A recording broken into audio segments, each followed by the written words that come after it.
이제 2분 남았는데요. 예, 조금 있다가 시작하도록 하겠습니다. 오시는데 힘들진 않으셨는지 모르겠네요. 요즘 뭐 비도 오고 이래 가지고 날씨가 조금은 선선해진 것 같은데, 예, 오늘 이렇게 바쁘신데도 참석해 주셔서 정말 감사합니다. 예, 저는 사회를 맡은 디지털 통계센터의 최무희 센터장이라고 합니다. 예, 만나 뵙게 해서 반갑습니다. 그럼 이제 시간이 거의 다 된 것 같아서요. 저희 포럼을 좀 시작하도록 하겠습니다. 54회 포럼이고요. 저희 오늘 포럼 개회사를 소장님께서 해주시기로 예정이 돼 있으셨는데 조금 개인적인 사정으로 부득이하게 참석이 어려우셔서 저희 지능전략실의 임춘성 실장님께서 개회사를 대신 부탁드리도록 하겠습니다. 예, 박수로 맞아주시면 감사하겠습니다.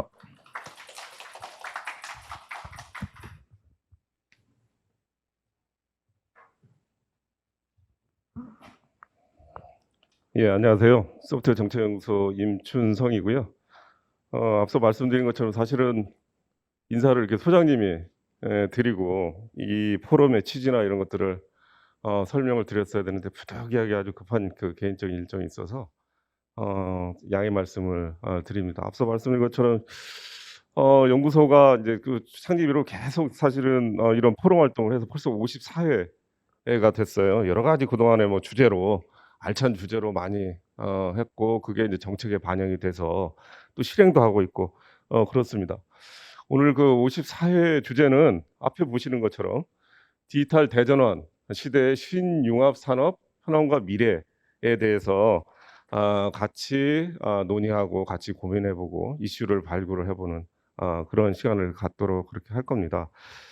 오늘 이제 고맙게도 우리 이제 어떤 논의를 하려면 이제 발제를 해야 되지 않겠습니까? 그래서 이 산업연구원의 이상원 연구위원님 참석해 주셨고요. 프로그램 보면 디지털 전환과 가치 창출에 대해서 발제를 해 주시는 걸로 그렇게 되어 있고 그다음에 바쁘신 중에서도 우리 스노우플레이크의 조성현 상무님께서 데이터 플랫폼 아키텍처 관련한 것과 그 현재의 에지즈에 대해서 발제를 해 주시는 걸로 그렇게 프로그램이 되어 있습니다. 세 번째로 연구소의 우리 안미소 선임연구원께서 융합 실태 조사 결과에 따른 디지털 전환이라는 세 개의 그 발제 꼭지를 듣고요. 한 10분 정도 쉰 다음에 그 전문가들을 모시고 이 발제를 가지고 하신 걸 가지고 이제 패널 토의를 하는 그런 순서로 진행을 할 예정이에요. 용인대학교의 김상수 교수님 감사드리고요. 연구소의 우리 송지환 책임연구원님 감사합니다. 그다음에 가천대의 김홍봉 교수님 감사드립니다. 그 외에 하여튼 이런 54회 이런 포럼을 준비하기 위해서 뒤에서 우리 추무희 박사님, 추무희 센터장님뿐만 아니라 뒤에서 이렇게 고생해 주신 저희 연구원님들 너무 감사드리고요. 타이틀에 있는 것처럼 사실은 뭐 요즘 뭐 디지털 대전환 뭐 저희가 굉장히 익숙한 단어지 않습니까? 모든 산업이나 모든 기업이나든가 뭐 국가의 또는 개인에 이르기까지 사실 이런 시대에 부응하지 못하는 도태될 수밖에 없는 이런 중요한 아이템이고요. 사실 뭐 그 대한민국뿐만 아니라 모든 뭐 미국이라든가 일본 저희들이 머리에 떠올리는 그런 선진국들이 다 디지털 대전환 시대에 대해서 뭐 디지털 경제 뭐 이런 주제를 가지고 뭐 정책을 수립한다든가 하는 이런 일들을 하고 있지요. 이번에 아시는 것처럼 윤석열 정부에서도 민간 그 협력해가지고 디지털 경제에 대한민국이 패권 국가가 되어야 되겠다. 이런 그것을 그 정부의 그 국책 과제로 되어 있기도 합니다. 하여튼 오늘 토론이 이런 그 뜨거운 주제인 디지털 대전환 시대에 대한민국 어떻게 할 거냐라는 거에 정책을 수립하는데 큰 그 하나의 이슈 그런 그 알갱이가 되는 그런 논의의 장이 되었으면 좋겠습니다. 다시 한번 바쁘신데도 불구하고 이렇게 참석해 주신 외부 발제해 주실 분, 그다음에 내부 발제해 주실 분, 토론자 감사드리고요. 하여튼 유익한 시간이 됐으면 좋겠습니다. 예, 감사합니다.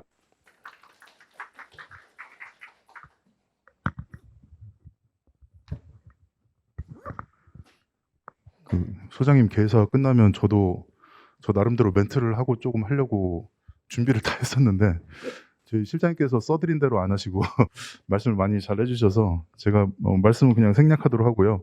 저희 오늘 포럼은 말씀드린 대로 디지털 대전환 시대라는 그런 화두를 가지고 제조 산업의 측면에서, 그리고 데이터의 활용의 측면에서, 그리고 우리 융합 통계에 기반해서 그런 관점에서 각각 들여다보고 토론하는 시간을 가지도록 하겠습니다. 그럼 첫 번째 그 발표로 산업연구원의 이상현 실장님께서 디지털 전환과 가치 창출이라는 주제로 발표해 주시도록 하겠습니다. 뜨거운 박수로 맞으시면 감사하겠습니다.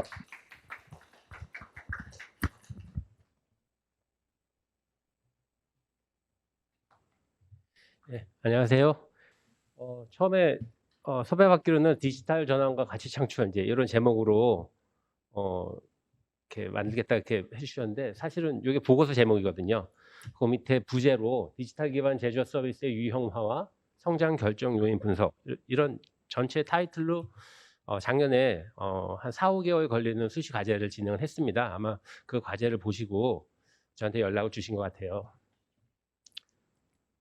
예, 발표의 순서는 첫 번째는 연구의 배경 및 필요성을 말씀드리고요.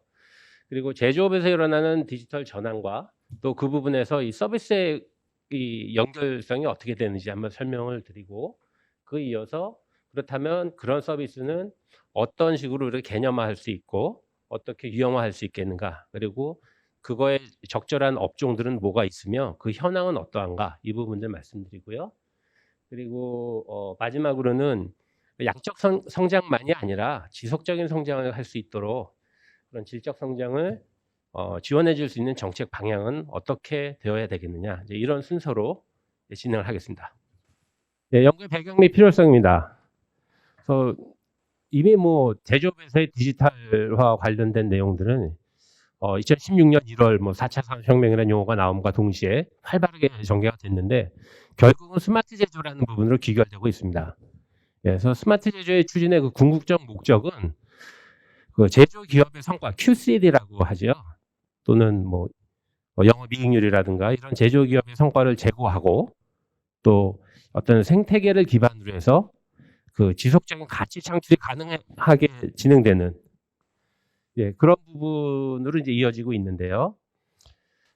그런 지속적인 가치 창출을 하기 위해서는 생태계가 존재되어야 된다. 근데 그 생태계는 공정, 기술, 조직이라는 측면에서 접근이 가능하다. 이제 이렇게 나오고 있어요. 특히 이 부분은 제가 독일 보고서들을 많이 참조를 했는데요. 거기서는 스마트 인더스트리 레디니스 인덱스라는 어떤 지수화를 통해서 개별 기업들이 얼마나 디지털 전환을 했는가, 스마트화에 도달했는가, 각 영역별로 수준은 어떠한가, 이렇게 나눠서 하고 있거든요. 이렇게 보면 공정과 조직이라는 측면은 디지털화가 진행돼야 될 범위 내지는 대상이 되겠고, 기술, 자동화, 연결성, 지능화로 이어지는 이렇게 구성된 이런 기술은 그런 디지털 전환의 대상을 어떻게 서포트할 수 있는지 방법상의 문제로 이렇게 보시면 되겠습니다. 두 번째로는 그런 가치 창출이 단순히 제조기업 차원에서만 이루어지는 게 아니라 또 다른 서비스라는 측면이 들어와서 가치 창출을 할 수 있는 플레이어들이 늘어나고 있다. 그래서 이제 기존에는 없었던 가치 창출들이 이렇게 수반되고 있다라는 부분입니다. 그래서 밑에 그림에서 보는 것처럼 현재라고는 표현했지만 전통적인 제조업으로 보시면 되는데요. 저기서는 고객과 제조기업이 일회적인 관계, 일회적인 거래로 이루어진 그런 관계에 그쳤는데 이제 스마트화되고 디지털화됨에 따라서 제조기업과 고객 사이에 서비스 공급자가 개입을 하게 되는 겁니다. 그래서 지속적인 이 관계를 유지하면서 가치를 창출하게 되는데요. 이 구성이 제조기업이 IT 플랫폼을 갖고 서비스 공급자를 인수한다거나 서비스 공급자가 IT 플랫폼을 가지고 제조기업을 인수한다거나, 그러니까 이게 서비타이제이션, 프로덕타이제이션 이런 식으로 보실 수 있겠죠. 아니면은 각각이 별개로 영업을 한다든가, 이런 다양한 형태의 산업 활동들이 이어지고 있습니다. IT 플랫폼이라는 거는 디지털화의 근간이 되죠. 그 데이터 수집을 위한 인프라로 작용을 하게 되는 거고요. 서비스 공급자는 그 데이터를 활용한 다양한 서비스를 제공해서 가치를 이루어지게 합니다. 그 말씀드렸듯이 다양한 조합을 통해서 여러 가지 이제 비즈니스 모델들이 등장을 하고 있는 것이죠. 이러한 차원에서 산업 구조적으로나 기술적으로나 많은 이 변화들이 일어나고 있는데 우리나라의 정책은 디지털 기술 개발 측면에 집중된 과학기술 정책 위주의 대응이 이루어지고 있다라고 이제 말씀을 드릴 수가 있습니다. 독일 경우는 어떤 스마트 제조 생태계라는 용어를 쓰고 있는데요. 지속적인 가치 창출이 이루어지기 위해서는 강건한 스마트 제조 생태계가 있어야 된다. 그러기 위해서는 디지털화에 적합한 산업 정책이 별도로 병행해야 된다라는 측면을 강조하고 있습니다. 그래서 초기 인더스트리 4.0이라는 전략에서 스마트 서비스 월드라는 그 서비스를 강조한 전략으로 옮겨가면서 6개 분야의 스마트 서비스를 제시를 했는데 그중에 2가지 부분이 제조와 직결되어 있습니다. 우리나라의 경우에는 또 이제 정책의 대부분은 제조 기업의 성과에 포커스가 맞춰져 있기 때문에 지속적으로 어떤 가치를 창출해 나갈 수 있는 서비스 영역에 대한 별도의 정책들이 명확하게 제시되지 못하고 있다. 이제 이런 부분이 있습니다. 그래서 이런 이제 산업 측면의 변화라든가 또 앞으로 이렇게 이루어지게 될 어떤 지속적인 관계라든가 이런 측면을 바라보았을 때에는 별도의 기존과 다른 산업 정책이라는 측면에 있어서 접근이 필요해질 것이다. 이런 부분이 이제 연구를 시작하게 된 동기였고요. 그래서 정책 대상을 어떻게 식별할 것인가 이런 부분을 이제 먼저 시작을 했습니다. 그래서 제조업의 디지털 전환이 어떻게 이루어지고 있는가를 먼저 보게 됐는데요. 우선은 이제 시간이 이미 지났죠. 그 4차 산업혁명이라는 이야기가 나온 뒤에 이미 여러 가지 개념들이 막 나오면서 다양하게 연구들이 깊어지고 있어요. 근데 요 부분은 아까 그 스마트 인더스트리 레디니스 인덱스라는 그 측면에서 기술 부분만 띄어낸 건데요. 그러니까 새로운 디지털 기술들이 개발이 됐습니다. 근데 이 부분들이 제조기업의 디지털 전환을 돕고 있는데 자동화라든가 연결성, 지능화 측면을 돕고 있어요. 그래서 자동화라는 거는 기존에도 있었지만 단순 반복 작업을 자동화하는 게 아니라 다품종 소량 생산이라든가 산업 환경 변화에 대해서 유연하게 대응할 수 있는 수준까지 그런 자동화를 요구를 하고 있고요. 연결성이라는 측면은 한 기업 내에서만 문제가 아니라 물론 그런 전사적 자원 그리고 가치 사슬, 서플라이 체인 모든 부분이 다 연결이 돼서 상호 운영성을 확보할 수 있는 방향으로 이 디지털 기술이 적용돼야 되고 또 지능화라는 측면은 실시간으로 그 데이터를 수집, 처리, 해석해서 불확실성을 최소화함으로써 최저 의사결정을 지원할 수 있는 수준으로 적용이 되고 있다. 기술은 적용은 이런 측면에서 진행이 되고 있고요. 제시되었었던 이 공정의 디지털 통합이라는 부분, 플랫폼 인더스트리 4.0에서 초기에 자신들이 얘기하는 인더스트리 4.0 그의 모습은 4가지 특징을 지닐 것이다 해서 이렇게 다음과 같은 그림처럼 제시를 했어요. 수직적 통합, 수평적 통합, 또 전 영역에 걸친 엔지니어링 적용, 인간과 기계의 조화로운 작업 이런 부분인데요. 특히 이제 이런 부분은 조직 차원으로까지 연결이 돼서 기계와 함께 일할 수 있고 또 이거에 적합한 의사결정을 할 수 있는 인력이 필요하다. 그래서 이제 조직 차원으로까지 이 디지털 통합의 개념을 이제 넓혔습니다. 근데 이에 대해서 이제 K거만 교수가 그러면 이런 모습을 이뤄가기 위해서 아마 이런 절차를 밟을 것이다 해서 4가지 단계를 제시를 했어요. 첫 번째 단계로는 이제 수직적 통합으로 제조기업 내부에서 모든 부분이 이제 연결이 될 것이고 그다음에는 수평적 통합으로 넓어질 것이다. 제품 수명주기, 뭐 가치 사슬 뭐 다 들어가겠죠. 그 결국은 IT 플랫폼을 통해서 다 연결이 될 것이고 스마트 서비스가 실현이 될 것이다. 마지막 단계에는 플랫폼 기반의 제조 생태계를 이루어서 결국은 산업 간 경계가 없는 협업 생태계 기반 혁신이 진행될 것이다. 이렇게 이제 4가지로 제시를 했습니다. 단계를. 그래서 한 번에 모든 측면으로 다 이동해 가는 건 아닐 거예요. 기업마다 아니면 분야마다 어떤 기업은 동일 분야이지만 1단계 있을 수도 있고 2단계 있을 수도 있고 이제 다양한 조합이 가능할 겁니다. 근데 이 부분은 이제 개념화인데요. 결국은 이를 구현하는 단계로 이제 넘어가고 있어요. 이거 역시 이제 플랫폼 인더스트리 4.0에서 제시하고 있는 9 가지 시나리오입니다. 이런 방향으로 우리는 실현할 거야, 구현할 거야라는 모습인데요. 예, 크게 인제 3 가지로 나눌 수가 있습니다. 유연한 생산 시스템을 구축하자. 근데 유연한 생산 시스템은 서로 다른 기업인데 한쪽 기업에 인제 주문이 넘쳐서 그 주문에 대응을 못 한다면 유사한 기업의 생산 라인을 실시간으로 연결해서 그쪽에서 그 주문을 처리할 수 있는 그런 부분. 그리고 기업 내에서도 한쪽 생산 라인이 너무 과도하게 돌아가고 있다. 그러면 쉬고 있는 생산 라인을 모듈화해서 다시 그쪽 라인을 이용할 수 있도록 기업 내 생산 시스템 모듈화하자. 기업 간 기업 내 그런 유연한 부분을 서포트하기 위해서는 이 물류 시스템 역시 실시간으로 연결이 돼야 된다. 이런 부분이 하나가 있고요.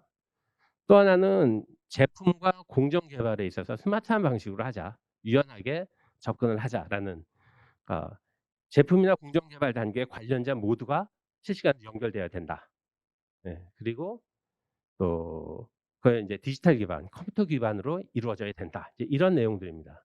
그리고 요 두 가지의 유연한 생산 시스템이라든가 제품 및 공정 개발 프로세스를 어떤 제조 서비스 측면에서 서포트를 하면서 가치를 창출한다.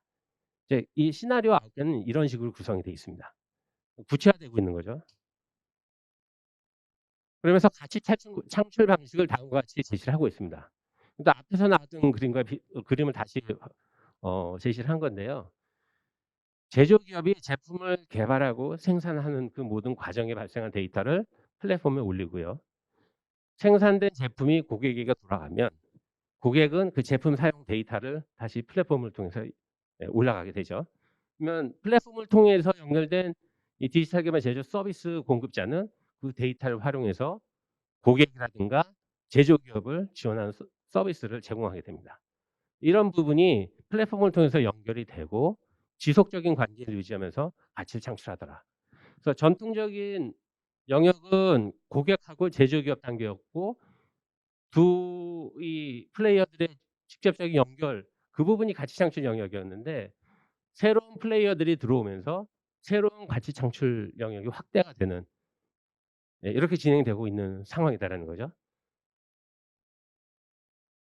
예. 이 상황에서 그러면 이러한 역할들을 감당할 수 있는 서비스는 실질적으로 어떤 업종들이 있겠느냐, 그리고 우리나라의 현황은 어떠하겠느냐 인제 이런 부분인데요.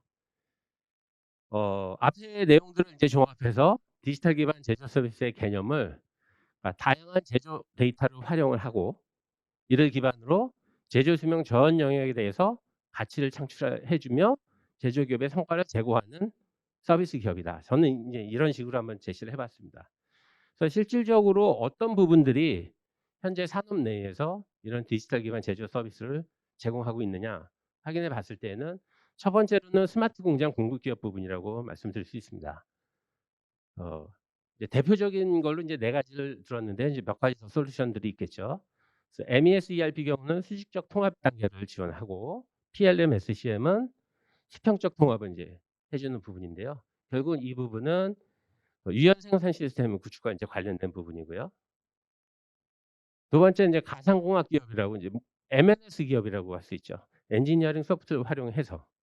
기존에는 직접 도면에다 작업을 해서 시제품을 제작을 해서 실험을 하고 거기서 나온 결과를 반영해서 다시 설계도를 고치고 이 과정을 반복하는. 그러니까 시간과 비용 측면에서 어 많은 인제 비용이 발생했었죠. 근데 이제는 이 모든 부분이 가상의 공간에서 이루어지기 때문에 시간이라든가 비용이 굉장히 이제 다운될 수 있는 그런 이제 서비스가 제공되고 있고요. 또 하나는 시스템 통합 기업 SI 업체라고 하죠. 주요 대기업 경우는 자체적인 인공지능 빅데이터 기반 플랫폼을 보유하고 있습니다. 작년 기준으로 제가 파악한 바로는 삼성이나 LG나 포스코나 이제 몇 개 기업들은 자체 AI 기반 서비스 플랫폼이라든가 스마트 공장 플랫폼을 가지고 있어요. 예. 그리고 요 중소중견 SI 기업 경우는 이제 MNS와 같은 서비스를 제공하고 있는 그런 상황으로 저는 이제 파악을 했습니다. 그래서 크게 3 가지 부분으로 나눌 수가 있다는 거죠. 디지털 기반 제조 서비스의 구체적인 영역을. 네, 그래서 이제 현황입니다. 이 데이터를 확보하기 위해서 먼저는 스마트 공장 공급 분야는 스마트 제조 혁신 추진단에 있는 등록 업체들을 리스트를 파악을 했고요. 그리고 M&S 기업 경우는 키스티에서 매년 2년 주기로 실태 조사를 하고 있어요. 그래서 거기에 해당되는 업체들의 리스트를 받았고, 그리고 SI 기업 부분은 IT 서비스 기업 편람을 이용해서 업체들을 확인을 했습니다. 그래서 업체 수에 있어서 괄호 안에 있는 숫자는 제가 파악한 업체들 숫자이고요. 괄호 바깥에 있는 숫자는 그 기업들 중에 재무제표를 통해서 재무 변수를 확보할 수 있는 업체들, 그 숫자를 보시면 됩니다.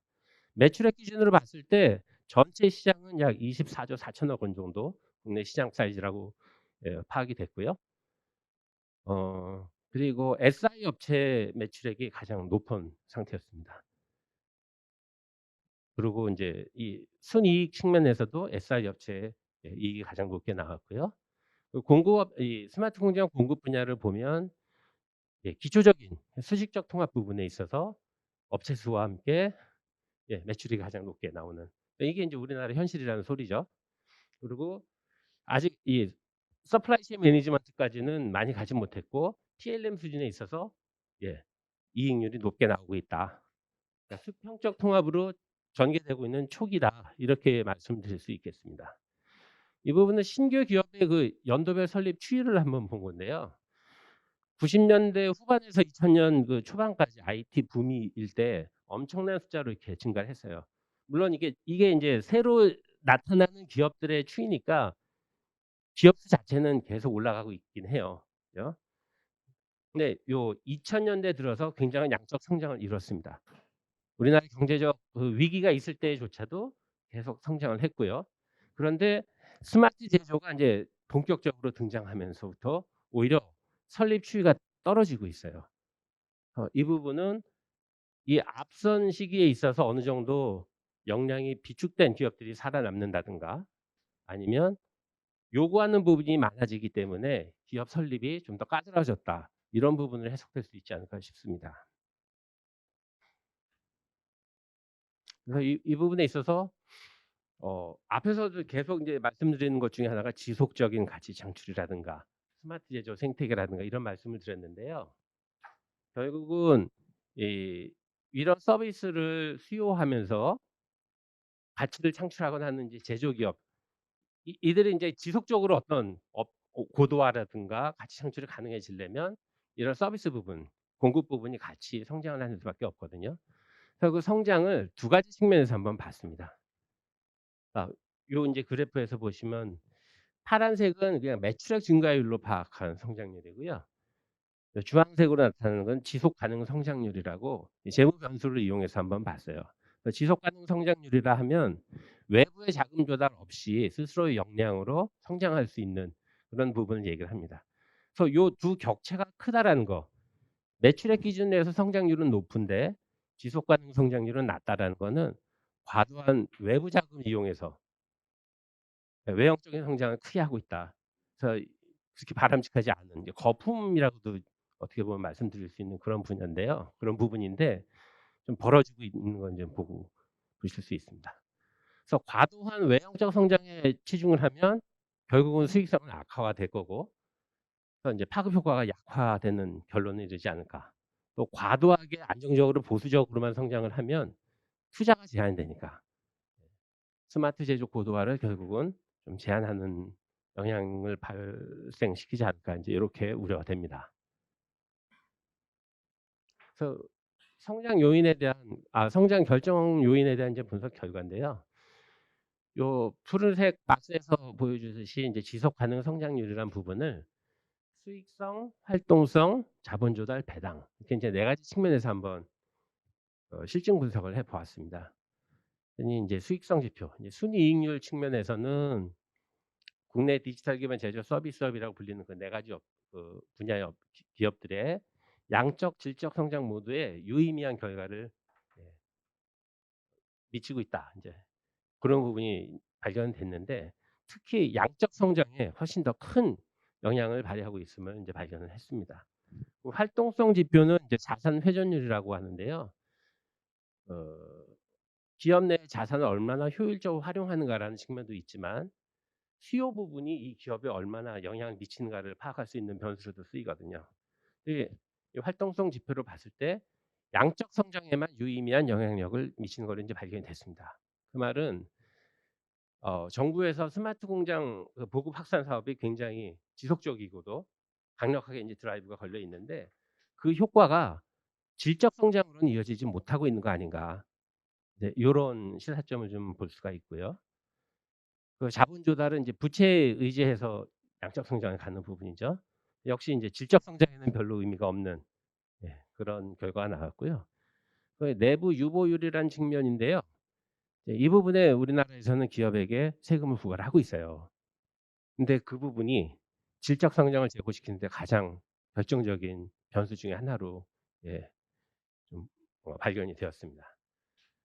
수익 창출에 따른 그러니까 수익성 지표와 관련된 거죠.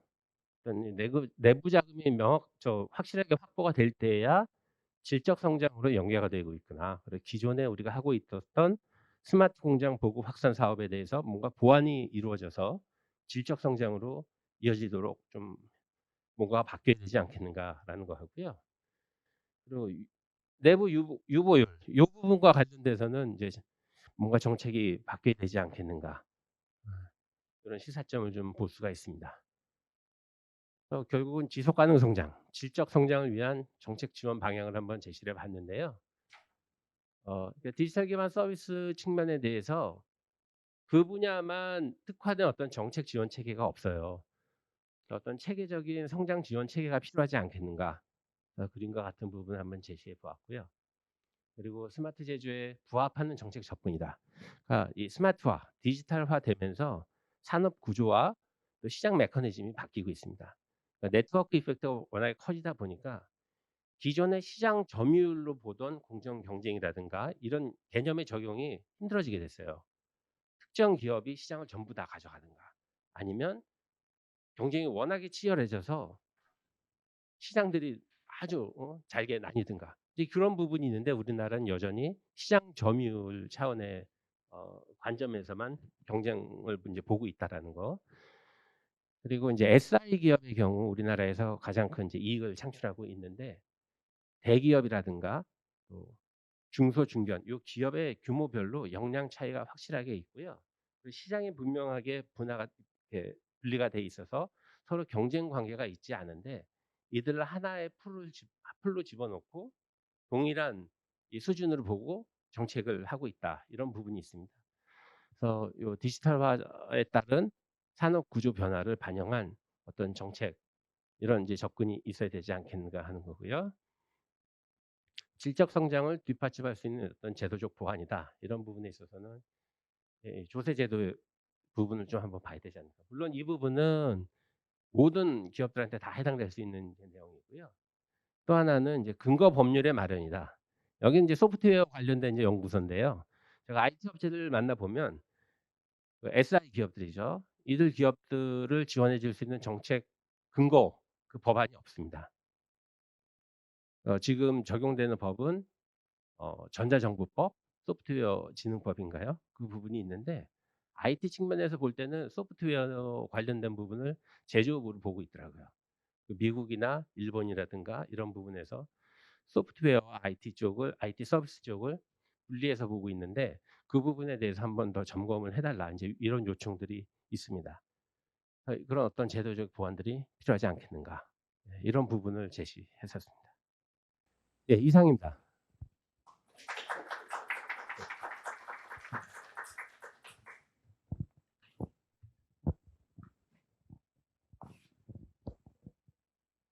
예, 시장님 발표 감사드립니다. 네, 다음으로는 스노우플레이크의 조성현 상무님께서 그 데이터 메시 기반으로 데이터 플랫폼 아키텍처 현대화라는 주제를 가지고 발표해 주시도록 하겠습니다. 예, 박수 부탁드립니다. 반갑습니다. 저는 스노우플레이크에서 SA 팀이라고 이제 세일즈 엔지니어링 팀을 총괄하고 있는 조성현이라고 합니다. 제가 오늘 공유드릴 내용이 토픽에는 맞는지 잘 모르겠지만 제가 준비한 내용은 이제 데이터 메시 기반으로 데이터 분석 플랫폼의 아키텍처 현대화에 대한 내용을 가지고 좀 공유를 드리도록 하겠습니다. 제가 20분 정도 시간이 되는 거죠. 그래서 제가 이제 공유 드릴 내용은 이제 뭐 차례대로 하나씩 살펴보면서 말씀을 드리도록 하겠습니다.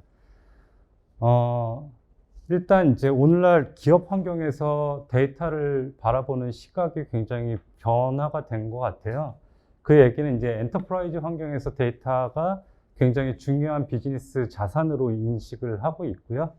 이와 같은 변화로 인해서 실제로 이제 기업 환경에서는 데이터의 중요성이 증가가 되고 데이터 소스가 다양화되고 데이터 처리해야 되는 데이터 유형도 정형, 반정형, 비정형과 같이 굉장히 다양해지고 있습니다. 그래서 이제 데이터 플랫폼 입장에서는 처리해야 되는 데이터 볼륨이 증가하고 있고 또한 이제 과거의 기업 환경에 있는 분석 이제 플랫폼에서는 제한된 분석가들만이 데이터 분석 플랫폼에 액세스해서 분석 업무를 수행했었는데요. 오늘날에 이제 굉장히 다양한 비즈니스 엔드 유저들이 데이터 기반의 의사결정을 하려고 하고 있습니다. 또한 이제 데이터 분석 워크로드도 굉장히 다양화되고 있고요. 그래서 이제 전통적인 데이터 분석 플랫폼에서 이와 같은 시장의 요구사항을 과연 능동적으로 대체를 하고 있냐라고 이제 퀘스천을 했을 때 대다수의 데이터 분석 플랫폼은 기본적으로 고정된 클러스터 리소스만을 활용하고 있습니다. 그 얘기는 여러 가지 복합적인 워크로드가 들어왔을 때 리소스 경합으로 인해서 성능 저하가 발생을 한다든지 혹은 이기종 플랫폼 간의 데이터를 동기화해주는 여러 가지 이슈들이 있고요. 또한 이와 같이 이제 데이터 분석 플랫폼이 갖고 있는 아키텍처적인 제약사항들 때문에 엔터프라이즈 환경에서는 사실 분석 플랫폼을 모든 사용자들한테 오픈하지 않고 제한된 데이터 분석가 혹은 과학자만이 액세스해서 제한된 워크로드만을 수용을 하고 있습니다. 때문에 보시는 그림과 같이 사실 이제 기업 내부의 분석 플랫폼은 굉장히 다양한 이제 시스템으로 사일로하게 구성이 되고 운영이 되고 있고요. 그래서 이제 데이터가 굉장히 중요한 요소 중에 하나다 보니까 데이터 월드에서는 이와 같은 시장의 요구사항을 저희가 이제 능동적으로 처리하기 위해서 요즘은 이제 데이터 모더나이제이션 아키텍처 혹은 데이터 민주화, 데이터 메쉬라는 새로운 컨셉으로 어프로치를 하고 있는 추세라고 말씀을 드릴 수 있을 것 같습니다. 그래서 이제 그 쌀마라는 분이 2021년 그 미디엄이라는 블로그에 모던 데이터 스택에 대한 트렌드와 특징에 대해서 이제 블로그를 하셨는데 굉장히 많은 이제 엔드 유저들이 호응을 해주고 있는 내용들이고요. 내용을 크게 5가지로 모던 데이터 스택에 대한 데이터 플랫폼은 5가지 필러로 구성이 되어 있다라고 얘기를 하고 있습니다. 첫 번째가 데이터 민주화, 그리고 ETL에서 ELT로의 변화, 데이터 플랫폼의 성능 개선, 데이터 메쉬, 데이터 가시성 확보라는 주제를 가지고 논의를 하고 있고요. 사실은 이제 데이터 민주화나 데이터 가시성 확보라는 이제 팩터는 데이터 민주화에 관련된 내용이라고 보시면 될 것 같고요. ETL에서 ELT로 변화, 데이터 플랫폼의 성능 개선은 분석 데이터 플랫폼의 아키텍처 현대화, 그리고 데이터 메쉬는 데이터 메쉬라는 토픽을 가지고 논의를 하고 있는 것 같습니다. 그래서 이제 과거 이제 데이터 분석 플랫폼은 저희는 이제 오라클 데이터베이스를 많이 알고 있는데요. 오라클 데이터베이스는 일반적으로 트랜잭셔널한 데이터를 처리하기 위한 용도로 나와 있고요. 아키텍처적인 구조는 쉐어드 디스크 방식입니다. 근데 실제로 데이터 볼륨이 증가하면 증가할수록 기존 쉐어드 디스크 아키텍처에서는 대용량 데이터를 분석할 수 없는 여러 가지 제약사항들이 있기 때문에 MPP 구조의 쉐어드 나싱 아키텍처로 대다수의 올랩 데이터베이스는 서비스를 제공하고 있습니다. 하지만 이 구조 역시 실제로 컴퓨팅 리소스와 그 다음에 스토리지 리소스가 하나의 단일 노드에 함께 타이트하게 커플링 되어 있기 때문에 여러 가지 제약사항들이 있다라고 얘기를 하고 있고요. 그래서 사실은 이제 저희 이제 스노우플레이크는 새로운 어프로치를 하고 있습니다. 멀티 클러스터 쉐어드 데이터 아키텍처라고 해서 이제 새로운 아키텍처를 시장에 제시를 하고 있습니다. 그래서 이제 아키텍처 현대화 부분에서 저희가 이제 과연 이제 엔터프라이즈 환경에서 새로운 분석 플랫폼을 구축을 할 때는 대다수 클러스터 사이징을 하고 하드웨어 발주하고 소프트웨어를 설치하고 구성하고 튜닝하고 데이터를 로딩하고 처리하는 단계로 진행을 하는데 일반적으로 6개월 이상 프로젝트를 수행하는 게 일반적이고요. 대다수의 이제 분석 플랫폼, 뭐 오라클이나 테라데이터와 같은 분석 플랫폼을 구축을 할 때는 사실은 전문적인 기술력을 갖고 있는 튜너들이 옵티마이즈나 튜닝 같은 여러 가지 작업들을 하고 섬세하게 지속적으로 관리해야 되는 제약사항들이 있었습니다. 하지만 이제 요즘은 이제 퍼블릭 클라우드 환경에서 굉장히 그 사스 기반의 데이터 플랫폼이 각광을 받고 있는데요. 그 이유는 사스 기반의 데이터 플랫폼 서비스는 마치 지메일을 쓰는 거와 동일하거든요. 엔드 유저들이 어카운트를 생성하고 바로 데이터 로드하고 처리를 하면 되기 때문에 별도의 시스템 소프트웨어 설치나 구성, 튜닝에 대한 작업이 불필요하다라고 이해를 해주시면 될 것 같습니다. 그래서 굉장히 빠르게 데이터 분석 플랫폼을 구축할 수 있고요.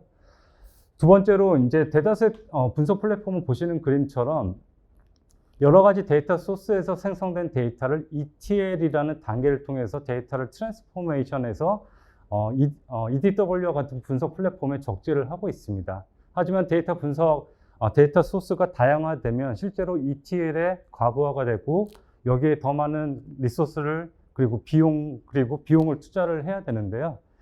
그리고 오늘날은 이제 엔드 유저 자체들이 가공된 데이터만을 보는 게 아니라 원천 데이터도 분석을 하고자 하는 요구사항들이 증가가 되고 있습니다. 그래서 대다수의 그 모더나이제이션 된 아키텍처에서는 로우 데이터와 가공된 데이터를 단일 플랫폼에 저장을 하고 빠르게 인제스천을 하고 원천 데이터를 도메인 지식이 있는 사용자들이 가공을 해서 분석을 하고자 하는 추세로 변경이 되고 있다라고 이해를 해주시면 될 것 같습니다. 세 번째는 대다수의 분석 데이터 플랫폼 자체가 보시는 그림과 같이 여러 가지 물리적인 리소스를 하나의 클러스터로 묶어가지고 업무를 수행을 하는데요. 실제로 워크로드를 보면 에드워커리나 BI, AI, ML, ETL과 같은 다양한 워크로드들이 혼용되어서 처리를 하고 있습니다. 하지만 그 정적인 리소스를 쓰다 보니까 실제로 시스템 캐파를 넘어서는 워크로드들이 집중되는 경우들이 굉장히 비일비재하게 많이 발생을 하는데요. 그래서 대다수의 데이터 분석 플랫폼은 자신이 갖고 있는 그 물리적인 리소스를 가상으로 쪼개서 제한된 리소스만을 수용할 수 있게끔 컨트롤을 한다든지 혹은 집중되는 업무 시간 워크로드를 다른 시간대로 변경해서 처리를 하고 있는 게 일반적인 패턴이라고 이해를 해주시면 될 것 같습니다.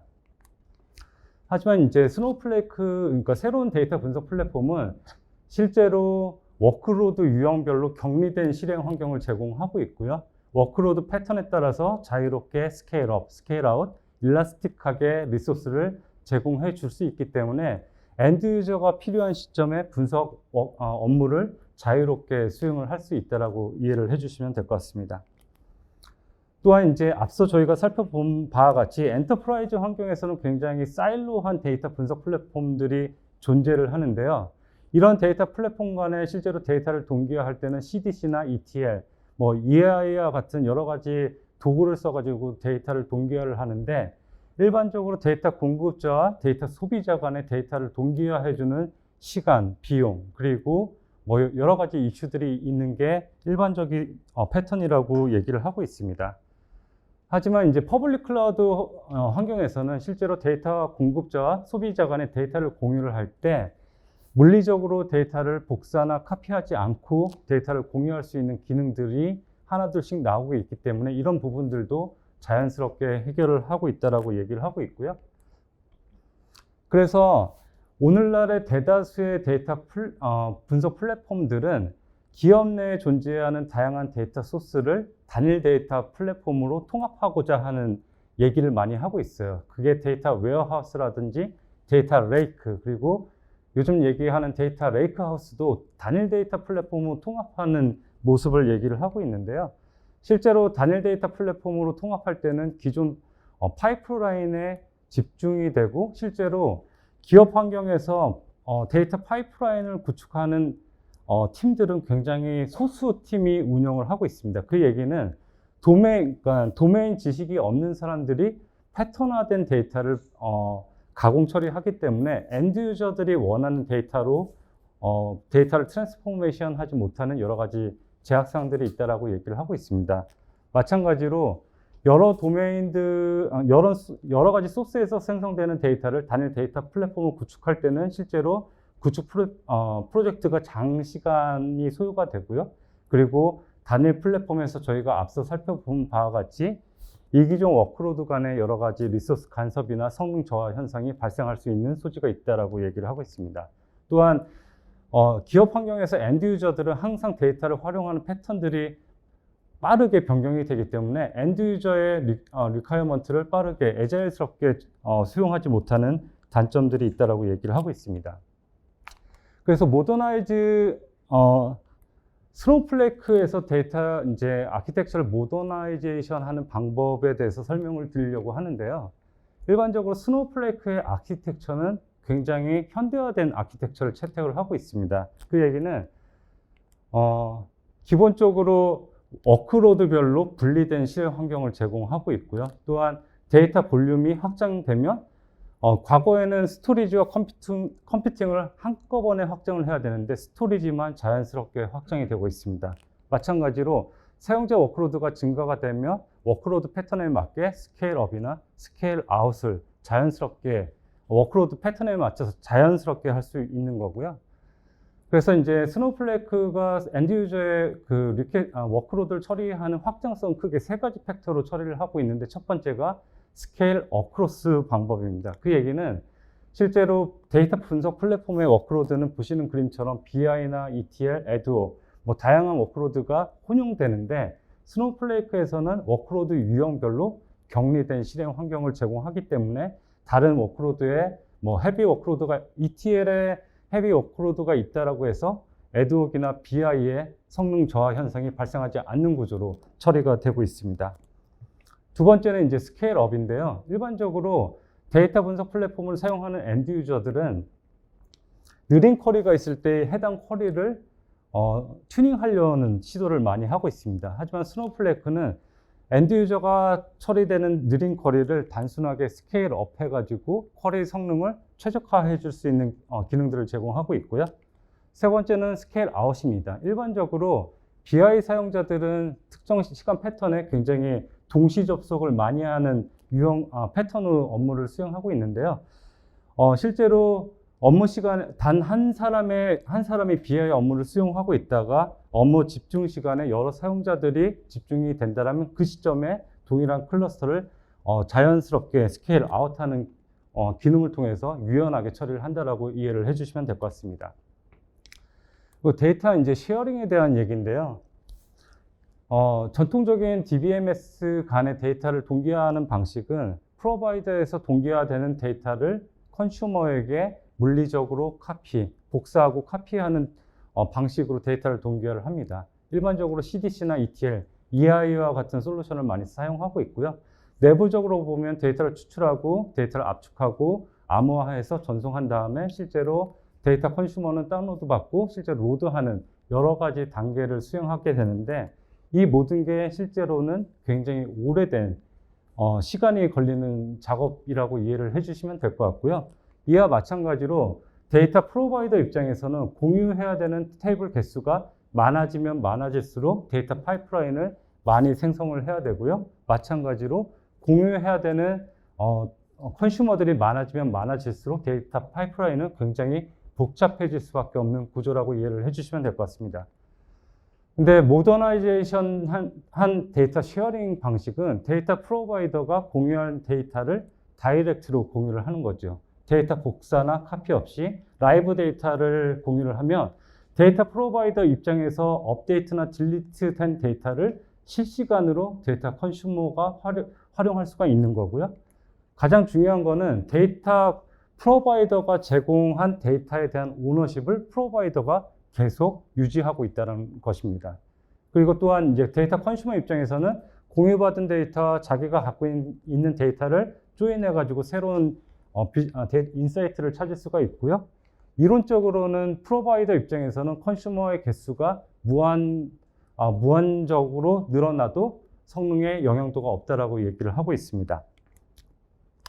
그래서 오늘날 이제 데이터 쉐어링 기능은 기업 내에 있는 데이터를 통합하고 협력사나 자회사 간의 데이터를 실시간으로 공유를 해서, 예를 들면 SCM 얘기를 앞서 말씀을 하셨는데요. 물류 최적화를 할 때 기업의 재고 현황을 그 공급 업체에게 라이브로 공유하면 공급 업체는 실제로 그 기업이 보유하고 있는 재고 현황에 따라서 언제 생산을 해야 되는지, 이런 부분도 스마트하게 진행을 할 수 있습니다. 또한 이제 외부에 있는 데이터를 기반으로 데이터를 인리치먼트하는 활용 사례가 늘어나고 있습니다. 그래서 스노플레이크에서 데이터를 공유하는 방식은 프로바이더 입장에서 쉐어라는 객체를 생성해서 테이블이나 뷰나 UDF나 기타 등등의 여러 가지 자원들을 컨슈머에게 물리적으로 데이터를 복사나 이동 없이 공유를 할 수가 있고요. 컨슈머는 공유받은 데이터와 자기가 갖고 있는 데이터를 조인해서 새로운 데이터를 만들고 다시 프로바이더에게 양방향으로 공유할 수 있는 기능도 제공을 하고 있습니다. 그래서 일반적으로 이제 스노플레이크에서 얘기하는 데이터 공유는 데이터 공급자와 데이터 소비자가 모두 다 스노플레이크를 쓰거나 쓰지 않더라도 공유가 가능하고요. 또한 기업 내 다양한 부서와 다양한 협력사 간에 프라이빗하게 데이터를 공유할 수 있는 익스체인지 포털도 제공하고 있고, 스노플레이크가 유지하고 있는 데이터 마켓플레이스에서 외부 기관에서 공유한 데이터를 가지고 인리치먼트 한다든지, 혹은 기업이 보유하고 있는 데이터를 스노플레이크 마켓플레이스에 공유해서 데이터를 통한 수익화를 할 수 있는 그런 장도 제공을 하고 있습니다. 그래서 오늘은 이제 데이터 익스체인지에 대한 얘기를 좀 말씀을 드리려고 하는데요. 실제로 데이터 익스체인지는 말 그대로 데이터 마켓플레이스에 대한 플랫폼을 저희가 제공을 하는 거고요.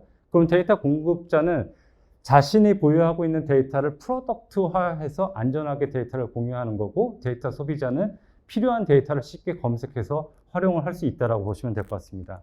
그래서 데이터 공급자는 그러니까 자기가 등록해야 되는 공유할 데이터를 쉐어 데이터라는 버튼을 통해서 공유를 하는 거고요. 실제로 공유를 할 때 퍼블릭하게 오픈을 할지, 승인된 사용자에게만 데이터를 공유할지도 선택을 할 수가 있습니다. 공유를 할 때 실제로 이 데이터가 어떠한 데이터인지 다큐멘테이션을 하는 거고요. 그리고 데이터를 공유할 때 테이블만 공유하는 게 아니라 업무 단위로 테이블을 그룹핑해서 공유를 할 수가 있습니다. 이렇게 공유가 완료가 되면 엔드 유저들은 쉽게 그러니까 데이터 포털을 통해서 공유된 데이터를 조회해서 사용을 할 수가 있고요. 사용을 할 때 실제로 이 데이터의 속성이 어떻고 다큐멘테이션을 통해서 어떻게 이 데이터를 쓰는지도 확인하고, 실제로 퍼블릭하게 공유되지 않은 데이터라면 프로바이더에게 리퀘스트를 해가지고 승인 절차를 따로 받고 데이터를 바로 활용할 수 있는 기능도 제공을 하고 있습니다. 그래서 이제 제가 오늘 말씀드리고 싶은 내용은 실제로 데이터 메시인데요. 대다수의 이제 데이터 플랫폼 공급 업체들은 데이터를 통합하라고 얘기를 하고 있어요. 근데 실제로 비즈니스 환경에서는 데이터 플랫폼의 오너십이 다 상이하기 때문에 통합은 현실적으로 굉장히 어려운 얘기가 될 수가 있습니다. 왜냐하면 플랫폼의 오너십도 있고 데이터 소스나 소비자가 다양화되어 있고 워크로드도 굉장히 다양화되어 있기 때문에, 그래서 데이터 메시라는 거는 실제로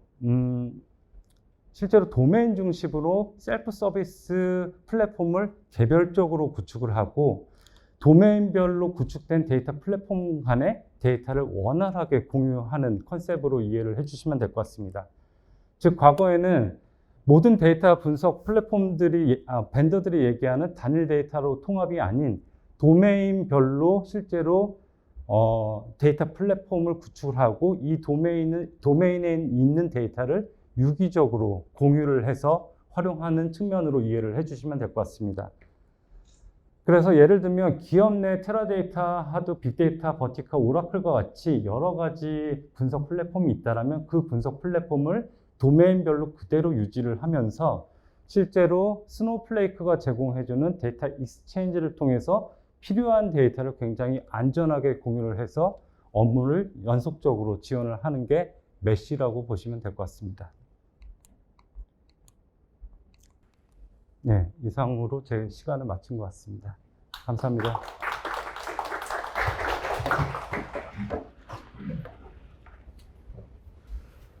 예. 발표 감사드립니다. 새로운 부가가치를 창출하기 위해서 데이터의 공유와 활용이라는 게 굉장히 중요한 요소로 생각이 되는데요. 이에 대해서 그 개별 기업의 특정 사례에 대해서 잘 말씀해 주신 것 같습니다. 그럼 오늘 그 발표 마지막으로 저희 소프트웨어 정책연구소의 안미소 선임연구원께서 소프트웨어 융합 실태조사 결과로 보는 디지털 전환이라는 주제를 가지고 발표를 하시도록 하겠습니다. 발표가 끝나고 잠깐 브레이크 타임을 가지고요. 그리고 이제 패널 토론이 있으니까 그렇게 진행할 예정입니다. 참고 부탁드리고요. 저희 안미소 선임연구원을 지금 마이크를 준비해 주신 계신데 잠시만. 예. 네, 뜨거운 박수로 맞아주시면 감사하겠습니다.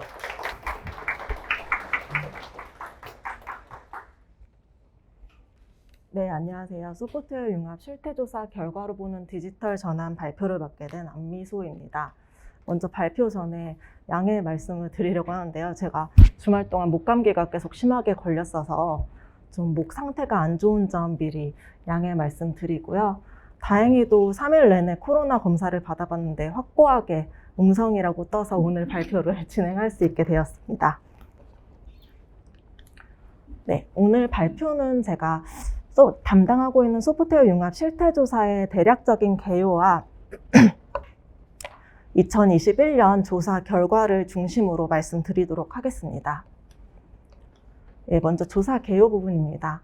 코로나19나 4차 산업혁명 같은 미래 변화에 대응하고 산업 경쟁력 제고를 도모하기 위해서 소프트웨어 관련 주요 현황과 디지털 전환 현황을 파악하는 것이 매우 중요하게 대두되고 있습니다. 따라서 소프트웨어 융합 실태조사는 소프트웨어 산업을 제외한 타 산업을 대상으로 기초 통계를 생산하고 산업별 디지털 전환 수준 현황을 파악하는 것을 목적으로 조사를 진행을 하고 있습니다. 조사는 2015년에 제조업의 소프트웨어 중심 혁신활동 연구라는 이름으로 제조업 7개 업종을 대상으로 진행이 되었고요. 점차 업종을 확장하다가 2019년에 통계청 승인 통계로 지정되면서 제조업 11종, 서비스업 7종에 대해서 소프트웨어 융합과 디지털 전환 현황을 파악하는 지금의 형태의 조사로 발전하게 되었습니다. 예, 다음은 조사 대상 부문인데요. 저희 조사의 모집단은 전 산업 중에 소프트웨어 융합 활동이 있는 업종, 즉 소프트웨어 융합 활동이 있는 업종은 소프트웨어 인력이 있거나 소프트웨어 관련 매출이 있거나 소프트웨어 관련 투자를 하고 있는 업종으로 저희가 정의를 내리고 이 소프트웨어 융합 활동이 있는 업종을 표준산업분류, 세세분류 업종으로 선별을 한 후에 이 업종에 속하는 기업체 중에 종사자 수 10인 이상 기업체를 조사 대상으로 하고 있습니다. 표준산업분류, 세세분류를 기반으로 각 분야별 전문가 자문회의를 통해 18개 업종으로 매칭을 하였고요. 이 확정된 모집단을 기반으로 1000인 이상 대기업은 전수층으로 배분해서 모두 조사를 하고 1000인 미만 기업은 종사자 규모 6개 구간으로 나누어서 표본층으로 조사를 진행을 하였습니다. 이 부분은 아까 말씀드린 18개 업종과 표준산업분류, 세세분류 업종 매칭 예시이고요. 조사 내용입니다. 앞서 말씀드렸듯이 저희 조사는 국내 기업체의 소프트웨어 융합 현황을 파악할 수 있는 기초 통계 파트와 디지털 전환 현황 파트로 크게 두 가지 파트로 구성이 되어 있는데요. 기초 통계 파트는 소프트웨어 전문 인력 현황이나 소프트웨어 투자 현황, 그리고 소프트웨어 연구 개발비, 신기술 현황 등을 포함하고 있고 디지털 전환 수준 파트는 저희가 혁신 부문을 5개 부문으로 나누어서 조사를 하고 있습니다.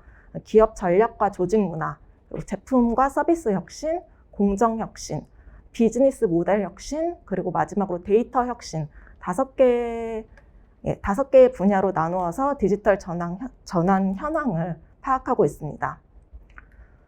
네, 2021년 조사 주요 결과를 말씀드리겠습니다. 말씀드리기 전에 저희 조사가 공표 범위가 조금 한정되어 있습니다. 앞서 말씀드렸을 때는 18개 업종으로 이제 조사를 진행을 하고 있지만은 공표 범위 자체는 저희가 모든 결과는 제조업과 서비스업 단으로 공표를 하고 있기 때문에 좀 발표 자료가 조금 부실할 수도 있음을 양해 먼저 부탁드리겠습니다. 2021년 기준 총 93,648개의 기업을 모집단으로 구성을 하고 있고요. 그중 제조업이 47%를 차지하고 서비스업이 53%를 차지하고 있습니다. 각 업종별로 보면은 유통물류 업종이 이제 16,607개 기업이 포함돼서 가장 많이 포함되고 있고요. 그 뒤를 전문 과학 및 기술 서비스업, 헬스케어, 기계 로봇 순으로 이제 기업들이 많이 포함된 것을 보실 수 있습니다. 네, 다음은 소프트웨어 관련 투자 비중인데요. 전체 IT 투자액 대비 소프트웨어 투자액 비중은 2021년 기준으로 34.5%를 차지하고 있습니다. 제조업이 27.9%, 서비스업이 47.3%의 비중이고요. 제조업과 서비스업 차이가 약 20%포인트 정도 차이가 나는 것을 확인하실 수 있습니다. 다음으로 전체 연구개발비 대비 소프트웨어 연구개발비 비중인데요. 예, 전체는 18.3%, 이 부분도 똑같이 이제 제조업이 17.2%, 서비스업이 21.8%로 서비스업이 조금 제조업보다 한 3% 정도 높은 수준인 것을 파악할 수 있습니다. 제가 이 데이터를 보면서 이제 왜 서비스업이 높을까 조금 고민을 해봤더니 아무래도 뭐 연구개발비나 투자액 자체, 이 절대적인 금액 자체는 제조업이 굉장히 편중된 성향을 보이고 있으나 이 소프트웨어 부문을 제외한 타 부문들, 예를 들어 뭐 시설 투자라든지 장비 투자, 이런 부분들이 제조업에서 상당히 많은 비중을 차지하고 있기 때문에 소프트웨어 투자액이나 연구개발비 비중이 제조업이 서비스업보다 낮은 수준으로 보이는 것으로 파악하고 있습니다. 다음은 저희 조사의 굉장히 중요한 부분이라고 할 수 있는 전문 인력 부문입니다. 2021년 기준 타산업의 소프트웨어 전문 인력은 총 31만 155명으로 추정이 되었고요. 이는 전년도 27만여 명 대비해서 약 13% 정도 증가한 수치입니다. 그중에 제조업이 17.9만 명, 그리고 서비스업이 13만 명으로 추정되고 있습니다. 업종별 소프트웨어 신기술 인력 수를 보시면 총 14만 7,112명으로 추정되었고요. 그중에 사물인터넷 인력이 40.4%, 빅데이터 인력이 26.2%, 클라우드 인력이 22.1% 순으로 많은 이제 인력을 보유하고 있는 것으로 나타났습니다. 다음은 신기술 도입 부문입니다.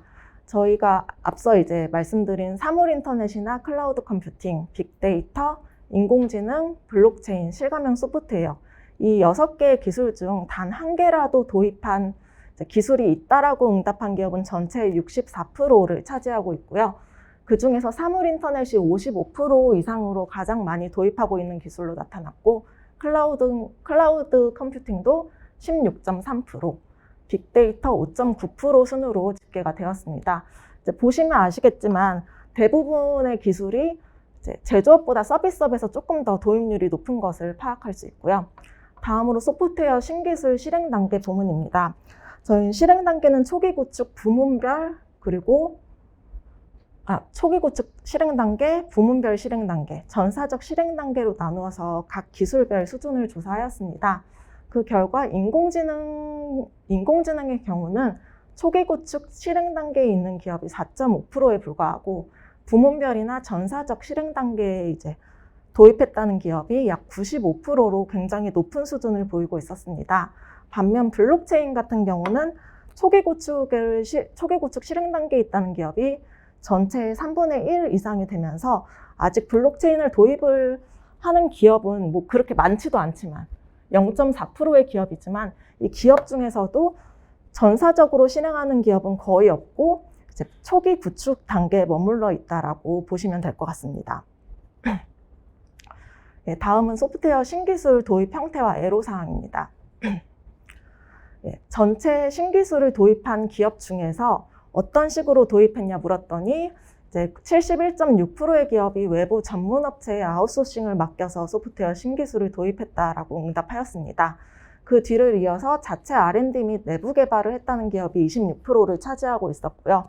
솔직히 이렇게 보면은 그렇게 큰 의미가 없는 데이터로 보일 수 있는데 제가 이 슬라이드에는 포함하지 않았지만은 기업 규모별로 또 살펴보니까 대기업 같은 경우는 자체 R&D 및 내부 개발 비율이 45%로 나왔고 소기업 같은 경우는 외부 전문 업체에 아웃소싱을 한다는 비율이 77%로 굉장히 높게 나왔습니다. 이는 아무래도 기업 규모가 커지면 커질수록 소프트웨어 개발 역량이나 소프트웨어 개발 인력 등이 많이 보유하고 있으므로 외부 전문업체 아웃소싱을 하기보다는 자체 R&D 및 내부 개발을 실시하는 것으로 파악되고 있습니다. 다음은 소프트웨어 신기술 도입 애로사항인데요.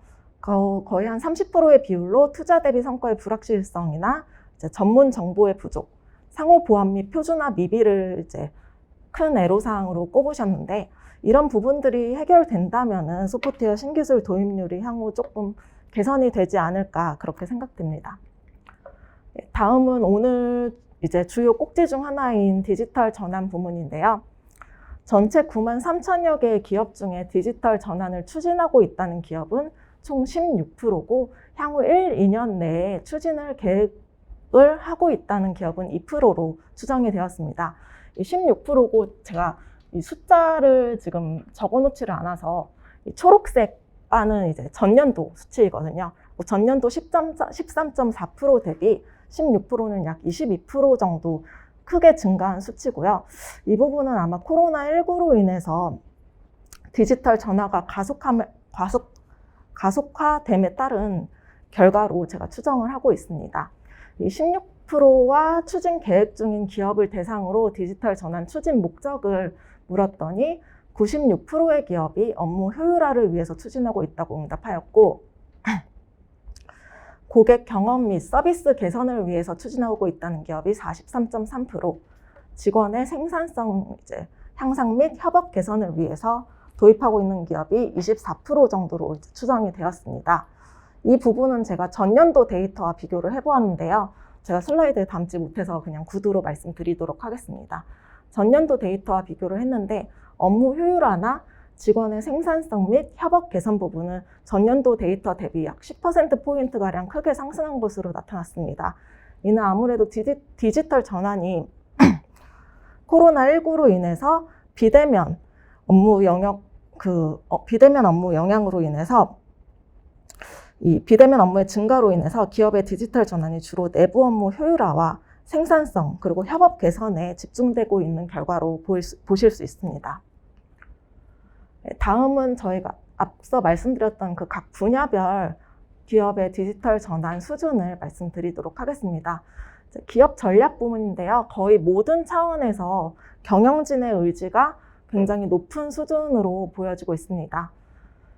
전체 기업의 83.7%에 해당하는 기업이 디지털 전환 추진을 위한 경영진의 의지가 있다라고 응답을 하였습니다. DT 추진에 있어서 기업 경영자의 의지와 전문성이 무엇보다 중요하다는 그런 인식을 뒷받침해주는 결과라고 보실 수 있습니다. 다음으로 조직 문화 부분에서 눈에 띄는 결과는 디지털 전환을 위한 타기업 경쟁사 사례를 발굴하고 있고 내부 확산 프로세스를 보유하고 있다는 기업이 전체의 66.3%를 차지하고 있었고요. 주요한 의사결정을 데이터 기반으로 해서 내리고 있다는 기업이 전체의 47.4%를 차지하고 있었습니다. 다음은 제품 서비스와 공정혁신 부분인데요. 전체적으로 보면 굉장히 빨간색이 많은 부분이 보이시죠? 이 부분이 수준이 낮은 부분인데 서비스업에서 매우 빨간색이 많게 나타나고 있습니다. 이 부분은 저도 항상 매년 조사 결과를 받아보면 거의 동일하게 나와서 왜 그럴까 항상 고민을 하고 있는데 제가 내린 결론을 말씀드리자면은 아무래도 서비스 같은 경우는 아까 전에 이상현 연구위원님이 말씀하셨듯이 디지털 전환의 궁극적으로 목적은 스마트 제조를 향해 가는 그런 방향이다 보니까 서비스업 같은 경우는 서비스 제공과 그리고 소비 간에 동시다발적으로 이루어지는 특성이 있습니다. 그래갖고 이런 뭐 제품이나 공정 부분을 측정하기 어려운 특성이 있고요. 그래서 아마 이런 제조업 같은 경우는 상대적으로 서비스업보다 이런 부분들이 이제 분리가 되어 있고 측정도 가능하기 때문에 수준을 측정할 수 있지만은 서비스업 같은 경우는 이런 이제 항목들로 수준을 측정하기에는 조금 한계가 있다고 보여집니다. 이 부분은 저희 조사의 한계점이자 좀 개선해야 될 부분이라고 생각하고요. 올해 조사에서 반영하지는 못하겠지만은 향후 조사 설계 과정에 있어서 서비스업의 수준을 측정하기 위한 도구나 또 사전 연구를 좀 파악한 다음에 조사를 개선할 예정입니다. 다음은 비즈니스 모델과 데이터 혁신 부분인데요. 죄송합니다. 전체 조사 대상의 46.5%의 기업이 고객 효용과 가치를 높이기 위해서 근본적인 개선안을 수립하고 있다라고 응답하였고요. 또 44.4%의 기업이 비즈니스 모델 혁신을 위한 핵심 파트너 인식을 하고 있고 가치 사슬 또한 공유하고 있다라고 응답을 하였습니다. 그리고 데이터를 보시면은 약 35.8%의 기업이 이제 분석된 데이터 결과를 기반으로 이제 관련 부서와 조직과 활발히 공유하고 있다라고 응답하였고요. 31%의 기업이 제품이나 서비스가 이용자들한테 제공된 이후에도 그 이용자의 경로나 활용 정도를 지속적으로 파악하고 있다라고 응답을 하였습니다. 마지막으로 디지털 전환 추진 애로사항과 건의사항 말씀드리겠습니다. 가장 큰 이제 문제점으로는 보안 문제를 기업들이 많이 꼽았고요. 그 뒤를 이어서 투자 비용 문제와 투자 대비 성과에 대한 불확실성, 비용과 수익성 부문에 대한 우려를 많이 표하셨습니다.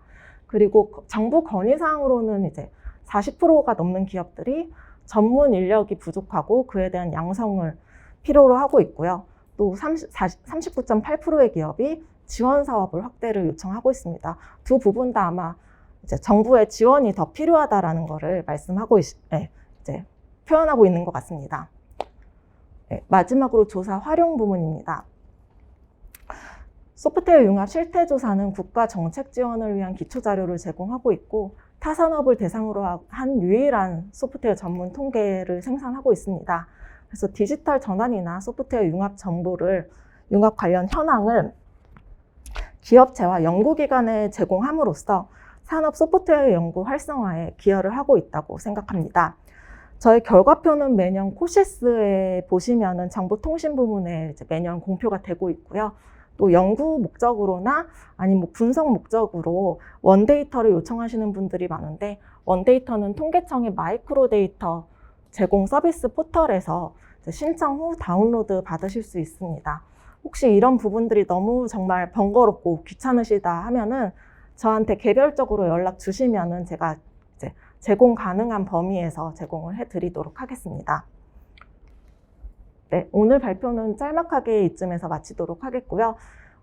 목소리가 이런데도 끝까지 경청해 주셔서 감사드립니다.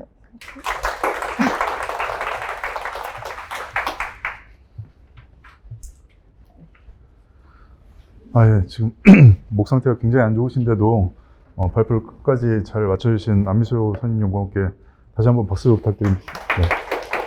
네. 말씀드린 대로 저희가 한 7분 정도 브레이크 타임을 가지고요. 패널 토의 하는 시간을 좀 갖도록 하겠습니다. 그래서 화장실은 나가셔서 대각선 쪽에 있으니까요. 용모 보시고 잠시 후에 시작하도록 하겠습니다. 예, 감사합니다.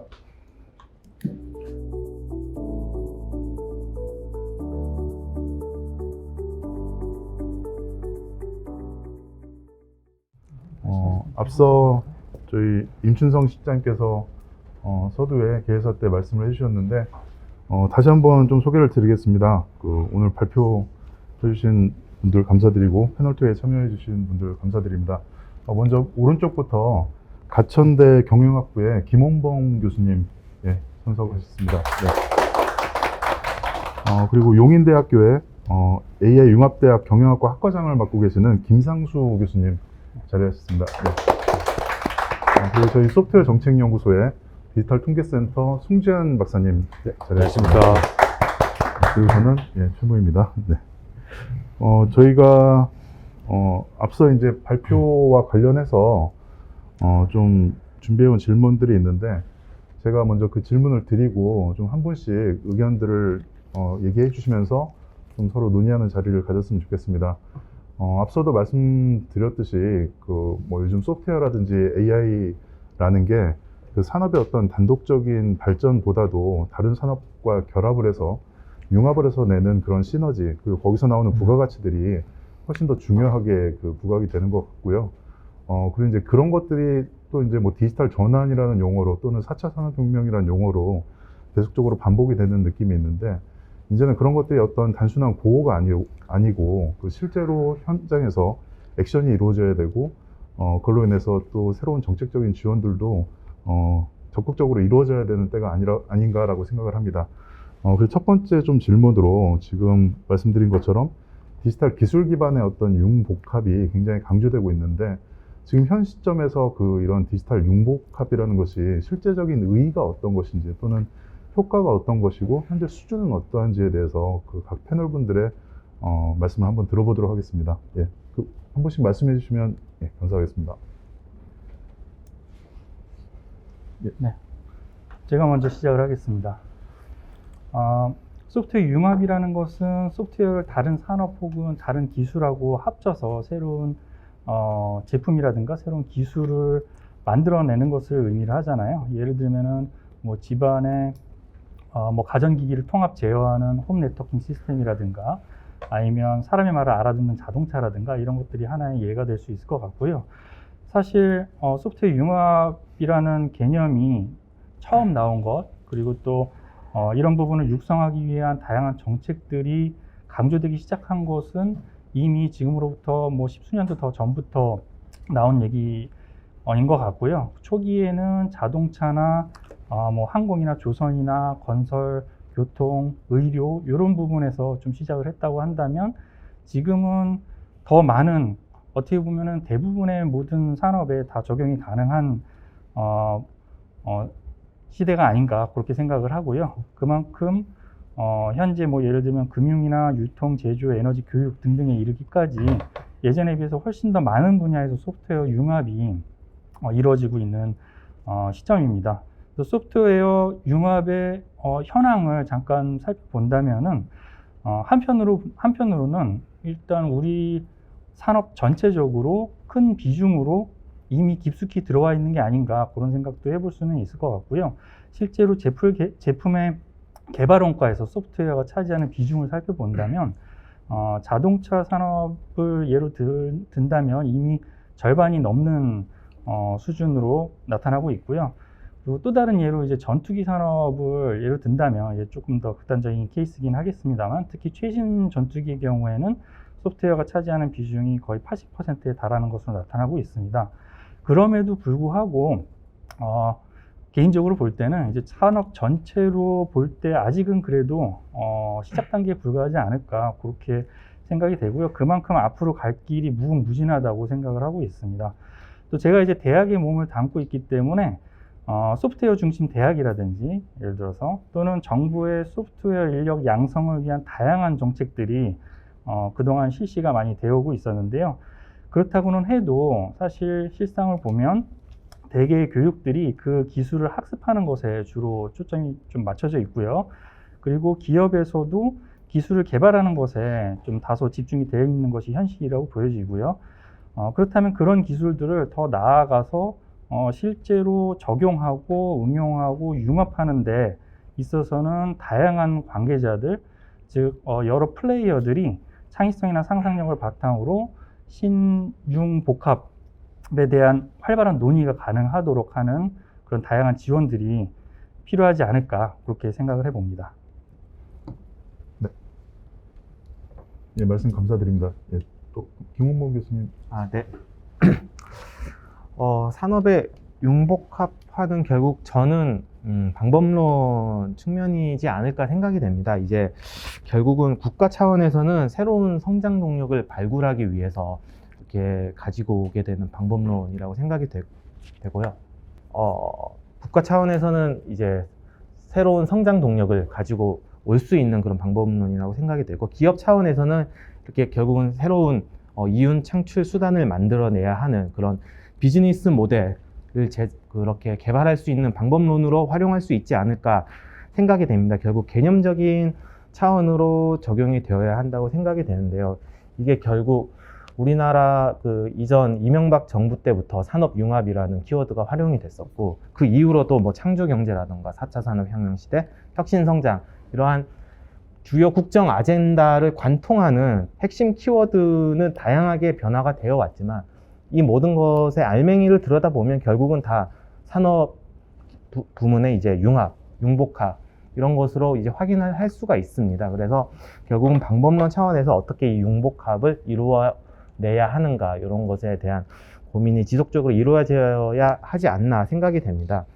사실 기술의 융합 그리고 산업의 융합, 이렇게 좀 두 분류로 나누어 볼 수 있을 것 같아요. 기술 융합 측면에서는 사실 우리나라 수준은 굉장히 높다라고 생각이 됩니다. 특히 소프트웨어, ICT를 통해서 2010년부터 관련된 연구가 많이 발표가 되고 있습니다. 주로 우리나라 중심이긴 하지만, 우리나라 저자 중심이긴 하지만, 그래도 우리나라 기술 측면의 융복합은 세계 최고 수준이라고 이렇게 계속 발표가 되고 있습니다, 사실. 그러나 비즈니스 차원, 그리고 산업 차원의 융복합 관점으로 봤을 때는 아직까지 뭐 학술적 논의를 찾아보기도 어려울 뿐만 아니라 성과 측면에서도 뭐 정량적인 성과는 좀 자주 나오고 있습니다만, 이제 실질적인 사업화 측면에서 어려워하는 기업들이 아직까지는 많이 있다, 이렇게 좀 판단할 수 있을 것 같습니다. 예를 들어서 규제 샌드박스 신청하는 실증 특례를 위한 규제 샌드박스를 신청하는 기업들의 면면을 살펴보더라도 굉장히 혁신적인 융합 신제품, 융합 서비스가 많습니다. 그럼에도 불구하고 규제 측면으로 인해서 제대로 사업화되지 못하는 경우가 많이 있다, 이렇게 말씀을 드릴 수 있습니다. 그래서 다시 말씀드리지만 기술 자체로는 우리나라가 기술 측면의 융복합은 굉장히 많이 올라와 전 세계적으로 리딩하고 있으나 사업화 측면, 산업 측면에서는 아직 갈 길이 좀 남지 않았나, 이렇게 생각이 됩니다. 네, 그 두 분 교수님들께서 워낙 답변을 잘 해주셔서 제가 할 답변이 남아있지 않은 것 같습니다. 그래도 저는 저희 연구소에서 진행했던 소프트웨어 융합 실태조사의 그 결과를 좀 최대한 바탕으로 해서 좀 말씀을 드리도록 하겠습니다. 오늘 지금 센터장님께서 질문해줬던 부분이 두 가지인데요. 첫 번째가 그 융복합이 가져다주는 효과입니다. 첫 번째가요. 그래서 저희는 간단하게 말씀드리면 결과에 의하면은 업무 효율화와 비용 절감이 가장 크다라고 볼 수가 있습니다. 그리고 발제를 해주셨던 그 산업연구원의 이상현 실장님께서 해줬던 말씀 중에 가상공학 기업이라는 게 상당히 저는 딱 와닿았거든요. 그 부분이 바로 기존에는 수작업을 통해서 해야만 했던 것들은 당연히 사람이 해야 되는 일들이었습니다. 그런데 이제 소프트웨어 기술이 워낙 빠르게 발전하다 보니 이제 사람이 손으로 해야 되는 것들이 소프트웨어가 대신해 줄 수 있는 그런 단계로 굉장히 빠르게 변화해 가고 있기 때문에 업무 효율화가 굉장히 빠르게 진행되고 있다고 말씀드릴 수가 있고요. 또한 이렇게 소프트웨어가 사실은 사람보다는 실수가 굉장히 적습니다. 그거는 뭐 당연한 것이고요. 그러다 보니까 어떤 그 실수로 발생할 수 있는 그런 손해들, 어떤 그러한 것들을 상당히 줄일 수 있기 때문에 어떤 비용도 절감할 수 있다라고 볼 수가 있고요. 그렇다 보니까 적은 시간 안에 어떤 적은 비용으로 상당히 많은 일을 할 수 있기 때문에 지금 이러한 시점에서는 어떤 기업에서는 소프트웨어 융합이라는 것을 어떤 타이든 자이든 어떻게든 할 수밖에 없는 상황이 아닐까라고 저는 보고 있고요. 그다음 두 번째 질문이 우리나라는 융합화가 어느 정도 진행되고 있는가? 이게 사회자님께서 굉장히 어려운 질문을 해주셨는데 사실 이걸 답변하기가 상당히 어려웠는데 김홍범 교수님께서는 두 가지 측면에서 그 기술 융복합은 굉장히 잘 되고 있으나 산업 측면에서는 좀 어렵다라는 말씀을 해주셨습니다. 근데 저는 이제 이게 상당히 답변하기가 상당히 어려운 부분이었습니다. 그러나 또 저희가 어느 정도 데이터가 있기 때문에 그 데이터를 좀 가지고 대답을 좀 해보려고 준비를 했는데요. 그 저희가 조사하는 항목 중에 하나가 그 디지털 전환 수준에 대해서 어떤 정성적인 답변을 받는 부분이 있습니다. 그래서 그 답변 중에 첫 번째가 현재 디지털 전환을 추진 중에 있다. 이게 첫 번째 답변이었고, 두 번째가 향후 2년 안에 추진할 계획이 있다. 그리고 세 번째가 전혀 계획이 없다. 안 하겠다. 뭐 이런 답변이었습니다. 근데 그 결과를 보면 아까 안민수 선임연구원께서 말씀해 주셨듯이 대략 한 18% 내외의 결과가 나왔었습니다. 그래서 저는 이거를 좀 디지털 전환이라는 이 개념을 어떤 광의적인 의미로 봤을 때 아니면 협의적인 의미로 봤을 때 조금은 어떤 수치가 좀 변화가 있을 수 있지만 그래도 그 정도 수준에서 우리가 융복합 수준을 보면 되지 않을까라고 생각을 하고 있습니다. 그래서 저는 이 부분을 말씀드리기가 상당히 이제 조심스러운 부분이 있습니다. 어떻게 보면 제가 어떻게 자의적으로 디지털 전환이라는 개념을 소프트웨어 융복합이라는 개념으로 연결시켜 답변을 드린 부분이 있는데 그래도 한 이 정도 한 20% 내외 수준 이 정도라고 저는 이제 보고 있는데 뭐 교수님께서는 좀 더 높게 보시는 분도 계시고 해서 이 정도 답변을 드릴 수 있을 것 같습니다. 예, 말씀 감사드립니다. 디지털 전환 수준이라는 거는 뭐 여러 특정 도구들이나 어떤 조사들 간에 좀 차별들은 좀 있는 것 같고요.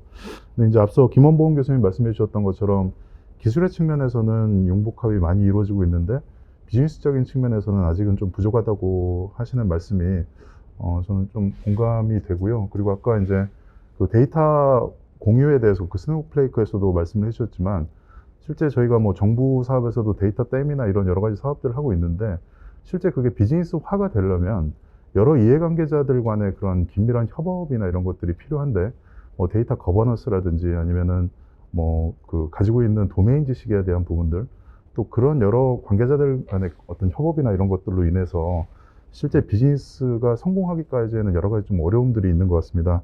그래서 다음 질문을 좀 드리면 그 어떤 수준에 대한 것들은 서로 견해 차이가 좀 있을 수 있는데 그런 융복합에 대한 게 조금 잘 안 되는 부분들이 있다면 그러한 원인들은 무엇이 있을지라는 부분하고 또 그런 것들을 잘 추진하기 위해서는 그런 기업이나 어떤 조직이 어떤 노력들이 필요한지에 대해서 한 번씩 좀 말씀해 주시면 감사하겠습니다. 네, 이번에도 제가 먼저 답변을 드리겠습니다.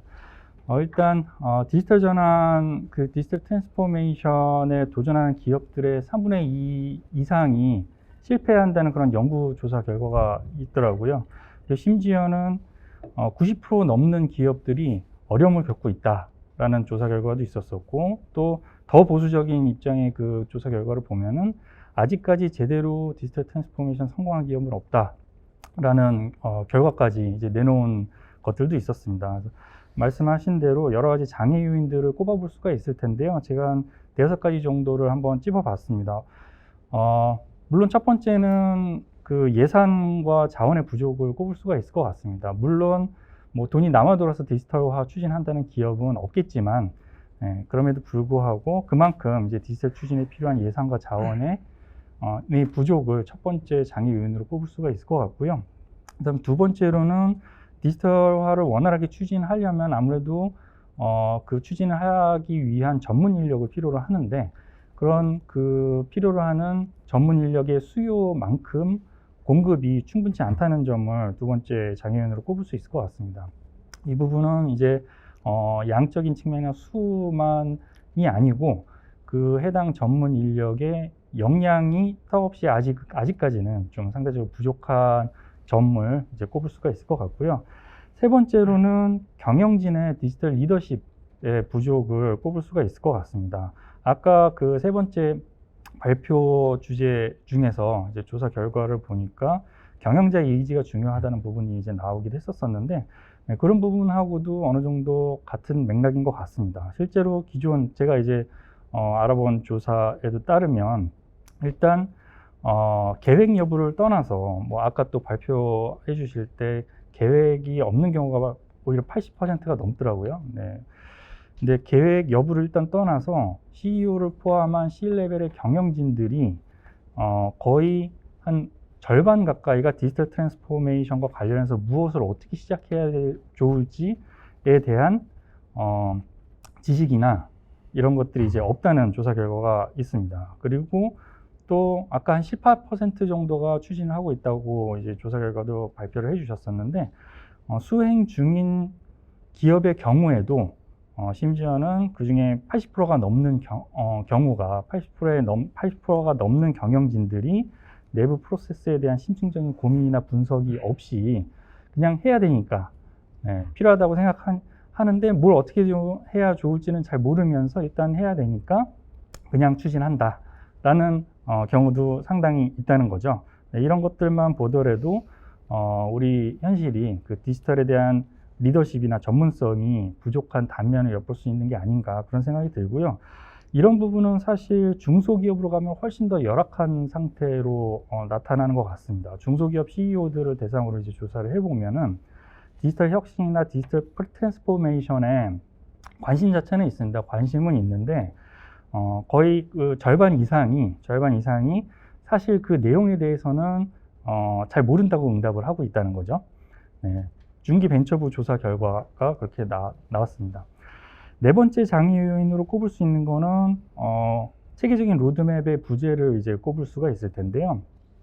아무리 앞서 말씀드렸던 예산이나 자원 그리고 전문 인력들을 충분히 갖추고 있고 또 경영진의 디지털 리더십도 갖추고 있다고 한들 이런 체계적인 로드맵이 없다고 한다면 디지털화가 추진이 제대로 되는 것은 불가능하다고 볼 수 있을 것 같습니다. 그래서 디지털 트랜스포메이션은 기업의 디지털 전략이라든지 디지털 수행 역량 그리고 아까도 잠깐 언급됐었던 디지털과 관련된 업무 프로세스나 거버넌스들 그리고 디지털 기술들 이런 것들이 이제 주요 요건들인데 이런 것들이 전체적으로 잘 조율이 돼서 추진이 돼야 되는 복합적인 작업이라고 볼 수가 있는데 이런 부분들이 충분치 않으면 이렇게 체계적인 로드맵이 존재하지 않으면 제대로 이제 추진되는 데는 많은 어려움이 있을 것 같습니다.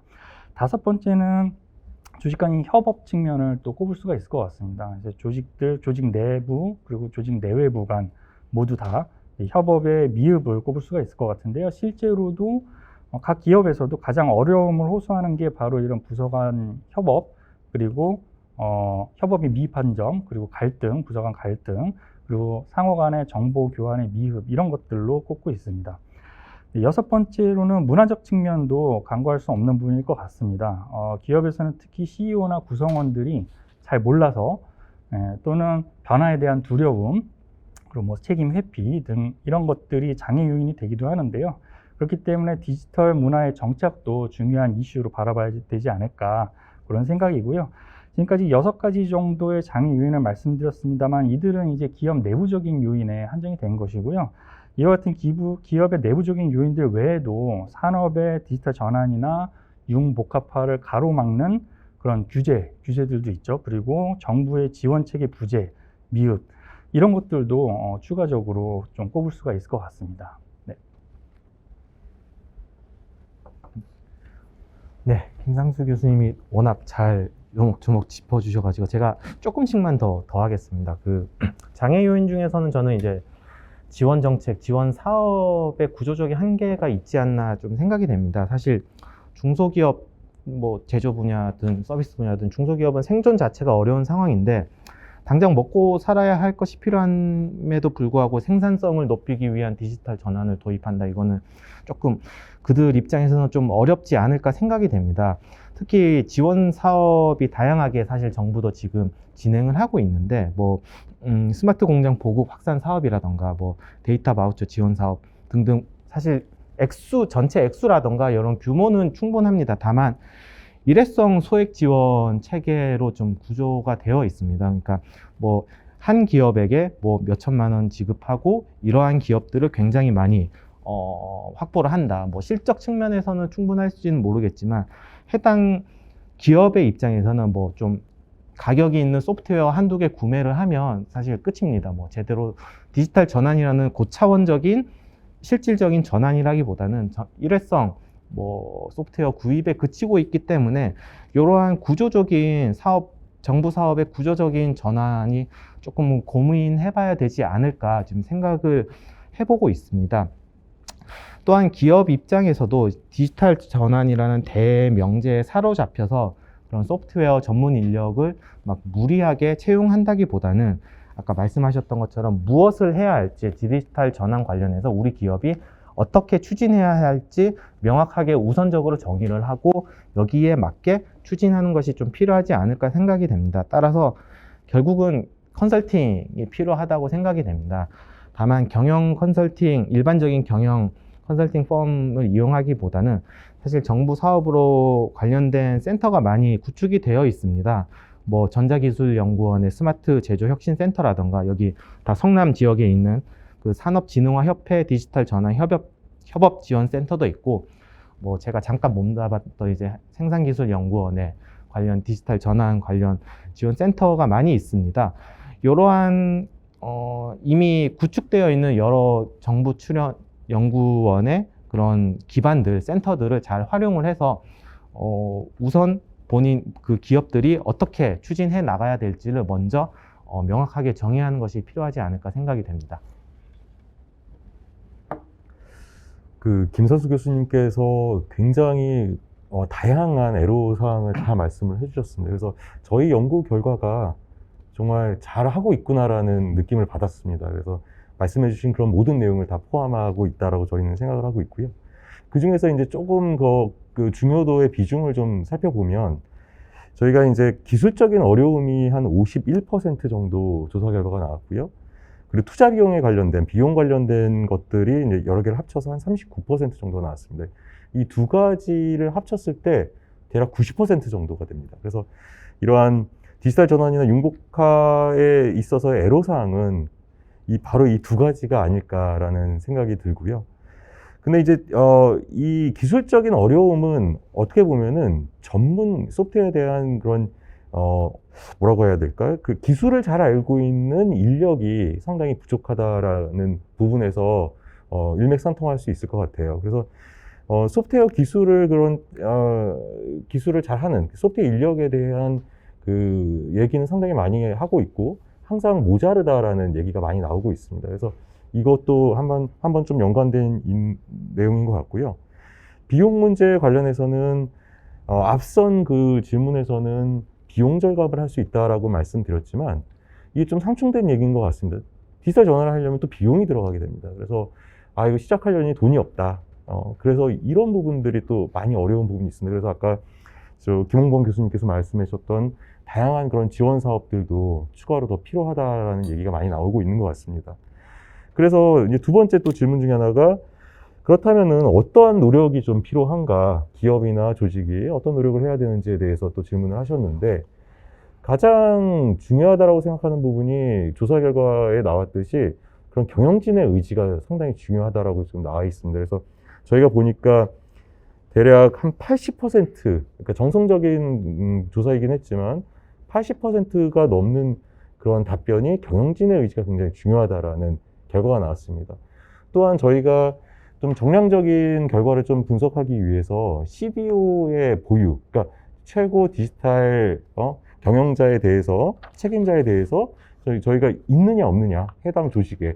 그래서 그 부분에 대해서 좀 조사를 해봤습니다. 그런데 좀 재밌는 결과가 나왔어요. 그러니까 디지털 전환을 추진 중에 있거나 2년 안에 디지털 전환을 계획하고 있는 기업을 하나의 그룹으로 묶고 그렇지 않은 그룹, 그러니까 18% 이외의 그룹들을 하나의 그룹으로 묶어서 저희가 좀 그 키 검정을 좀 수행을 해봤습니다. 그래서 0.05 유의 수준 하에서 보았을 때 굉장히 통계적으로 유의한 결과가 나왔어요. 어떤 결과냐면 CDO가 있는 기업들이 확실히 디지털 전환을 잘하고 있다라는 결과가 나왔습니다. 그래서 사실은 당연히 CDO가 있다는 것 자체가 경영진의 의지를 보여주는 것이고 어떻게 보면 밥을 먹으니 배부르다라는 결과처럼 보일 수도 있지만 그래도 저희가 어떤 조사를 근거로 통계학적인 분석을 통해서 이러한 결과를 유추할 수 있었습니다. 그래서 그 경영진의 의지가 굉장히 중요한데 아직도 많이 부족하구나라는 좀 사실을 느꼈습니다. 그래서 이 정도 저는 말씀드리도록 하겠습니다.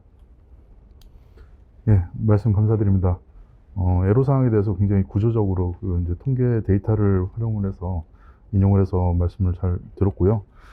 그럼 그 다음 질문을 한번 드리겠습니다. 앞서 그 산업연구원의 이상현 시장님께서도 말씀을 해주셨듯이 독일 같은 경우에도 이런 어떤 디지털 전환을 위한 별도의 어떤 정책적인 노력들이 이루어지고 있다라는 얘기가 있었는데 뭐 어려운 얘기일 수도 있을 것 같습니다. 앞서 이제 규제에 대해서도 잠깐 말씀해 주셨고 정부의 어떤 정책적인 부분들 그리고 이제 정부의 센터들 이런 부분들로 말씀해 주셨는데 이런 디지털 기술 기반의 융복합을 좀 더 촉진하기 위해서는 그러면 어떤 정책적인 지원, 이게 어떤 특별한 정책적인 사업일 수도 있겠고요. 아니면 정부의 거버넌스에 대한 얘기가 나올 수도 있을 것 같은데 그런 부분에 대해서는 어떤 것들이 필요할지에 대해서 좀 자유롭게 말씀해 주시면 감사하겠습니다. 네, 뭐 순서가 정해진 것 같습니다. 네. 이번 답변은 사실 조금 뒤에 하면 어떨까 싶은 생각 가지고 있었던 게, 네, 아까 두 번째 질문에 대해서 제가 이제 대답을 하면서 한 6가지 정도로 말씀을 드렸었는데, 마지막으로 이제 말씀드렸던 게 기업 내부적인 요인뿐만 아니고 외부적인 이제 디지털 전환이나 융복합이 잘 추진되지 않는 이유들 중에서 외적인 요인들, 이제 규제 측면이라든지 그리고 정부의 지원책 부재 측면을 이제 말씀드리기도 했었었는데 저는 이 부분을 조금 더 이제 말씀을 드리면 어떨까 이렇게 생각을 하고 있습니다. 우선 규제 측면을 보자면 디지털 전환이나 소프트웨어 융합 그리고 여기에 이제 조금 더 덧붙여서 얘기를 하자면 뭐 헬스케어라든지 인공지능, 로봇 등등등 네, 이런 것들은 새로운 기술이고 새로운 서비스잖아요. 네, 그렇기 때문에 기존의 예측을 충분히 하기가 어려운 그런 새로운 기술과 새로운 서비스들이고 이런 것들은 또 엄청나게 빠르게 발전을 하고 있고 새로운 기술들이 계속해서 이제 나오고 있기 때문에 규제나 법령이 그 속도나 그 수준을 충분히 따라가지 못하고 있는 그런 실정이라고 볼 수 있을 것 같습니다.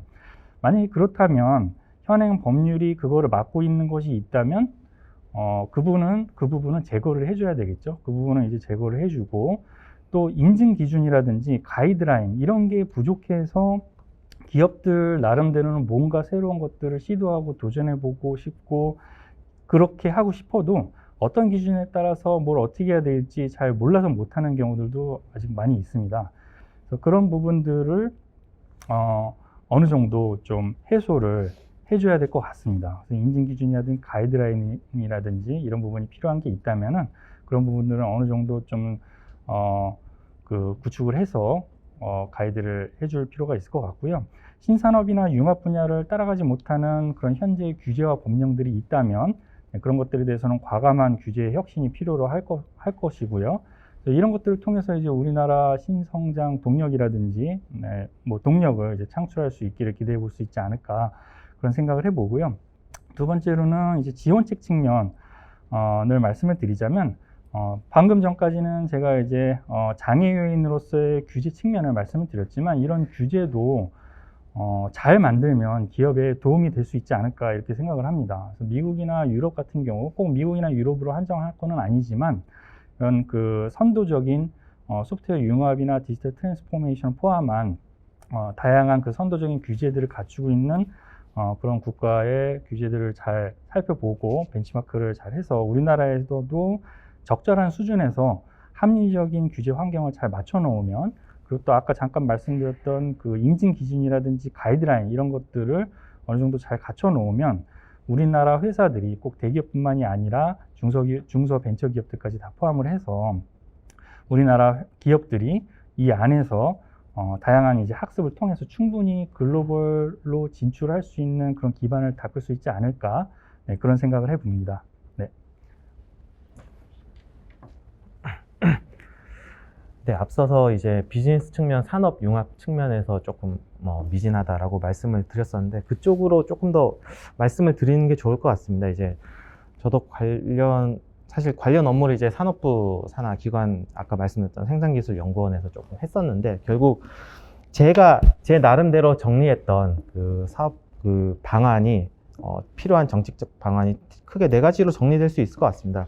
앞서 말씀해 주셨던 김상수 교수님께서 말씀해 주셨던 규제 개선 얘기는 반드시 들어가야 될 것 같고요. 그리고 융합 신제품을 개발했을 때 이것이 과연 시장에서 잘 먹힐 수 있는지 여러 그런 실증 방안, 실증을 할 수 있는 뭐 장소라던가 환경이 좀 좀 더 갖추어져야 되지 않을까 이렇게도 생각을 해보고, 그리고 시험 삼아 정부에서 먼저 이것을 구매해 줄 수 있는 그런 조달 제도, 조달 그런 좀 확대, 조달 방안을 확대하는 필요도 있고, 마지막으로 관련된 인증을 제대로 취득하지 못해서 시장에 출시하지 못하는 경우도 있습니다. 그래서 이러한 특별한 인증 을 부여하는 방안까지 이렇게 크게 4가지로 저는 제 나름대로 정리를 해오고 앞으로도 좀 추진을 해 나가 볼까 생각을 하고 있습니다.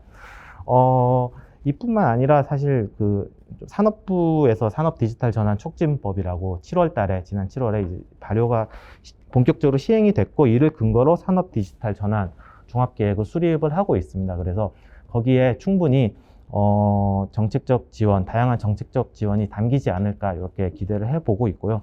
마지막으로 뭐 새로운 질문이 될 수도 있을 것 같습니다. 관점의 전환 필요하지 않을까 생각이 되는데, 한 10년 전에 접시 없는 위성 방송이라는 서비스가 출시가 되었습니다. DCS, DC 컨버전스 솔루션이라는 서비스가 출시가 되었는데, 이것을 혁신적인 서비스로 볼 것이냐, 아니면 이제 대기업이 경쟁 관계를 경쟁 우위 전략으로 활용할 수 있는 그러한 일종의 꼼수로 볼 것이냐, 요 선택이 좀 필요하지 않을까 싶습니다. 지금은 이제 문제없이 제대로 서비스 되고 있는 걸로 알고 있는데, 그 당시만 해도 이제 굉장히 규제로서 작용을 해서 이러한 일종의 꼼수 서비스를 할 수 없다라고 당분간 서비스가 중단된 적이 있었습니다.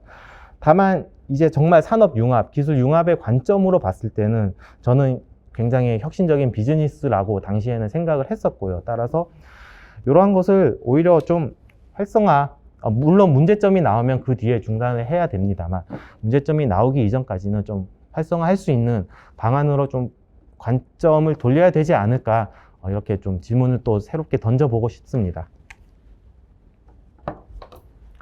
예, 두 분 교수님들께서 굉장히 중요한 말씀을 좀 해주신 것 같습니다. 그래서 저는 항상 좀 거기서 이제 부족한 부분을 좀 채워 말씀드리는 것 같고요. 우선 이제 김상수 교수님 같은 경우에는 가장 중요한 말씀은 법제도 개선 쪽을 말씀하신 것 같고요. 그다음에 김홍범 교수님 같은 경우에는 어떤 지원이나 지능 사업에 조금 포커스를 맞춰서 말씀을 하신 것 같습니다. 이제 저는 이제 여기서 하나가 좀 빠진 게 인재 양성 쪽이 좀 빠진 것 같습니다. 그래서 상당히 인재 양성 부분이 굉장히 중요하다고 보고 있습니다. 아까 조사 결과에 보면 우리가 이제 조사한 결과 내용을 보면 소프트웨어 전문 기업을 제외한 제조업과 서비스업 쪽 기업들을 대상으로 조사를 하고 있거든요. 근데 그런 기업들은 자체적으로 사실 R&D를 하기가 굉장히 어렵습니다. 그러다 보니까 가장 많이 소프트웨어를 가져오는 방법은 아웃소싱하는 방법밖에 없습니다. 근데 아웃소싱을 하려고 해도 소프트웨어에 대해서 알아야 됩니다. 그래서 가져온 소프트웨어를 또 활용하려면 또 소프트웨어를 알아야 됩니다. 그래서 가져오기 위해서도, 활용하기 위해서 소프트웨어에 대해서 어느 정도 알아야 되는데, 그 부분에 대해서 굉장히 약하기 때문에 상당히 기업들이 많이 힘들어하고 있습니다. 그래서 지금 현재 관련해서 소프트웨어 인재를 양성하기 위한 그런 프로그램들이 굉장히 많습니다. 정부가 지원해주는 그런 프로그램들도 많이 있고, 또 민간이 주도하는 그런 프로그램들도 많이 있습니다. 그래서 뭐 고용노동부에서 지원해서 하는 제가 오늘 좀 조사를 해봤는데, 아이펠의 모드 연구소 같은 경우에는 고용노동부에서 지원받아서 이런 것들을 해주는 프로그램들이 있고, 또 다들 아시겠지만 그 삼성에서 하고 있는 그 청년 소프트웨어 아카데미라는 것이 있지 않습니까? 이 경우에도 민간에서 100% 이런 인재들을 양성하기 위해서 하고 있습니다.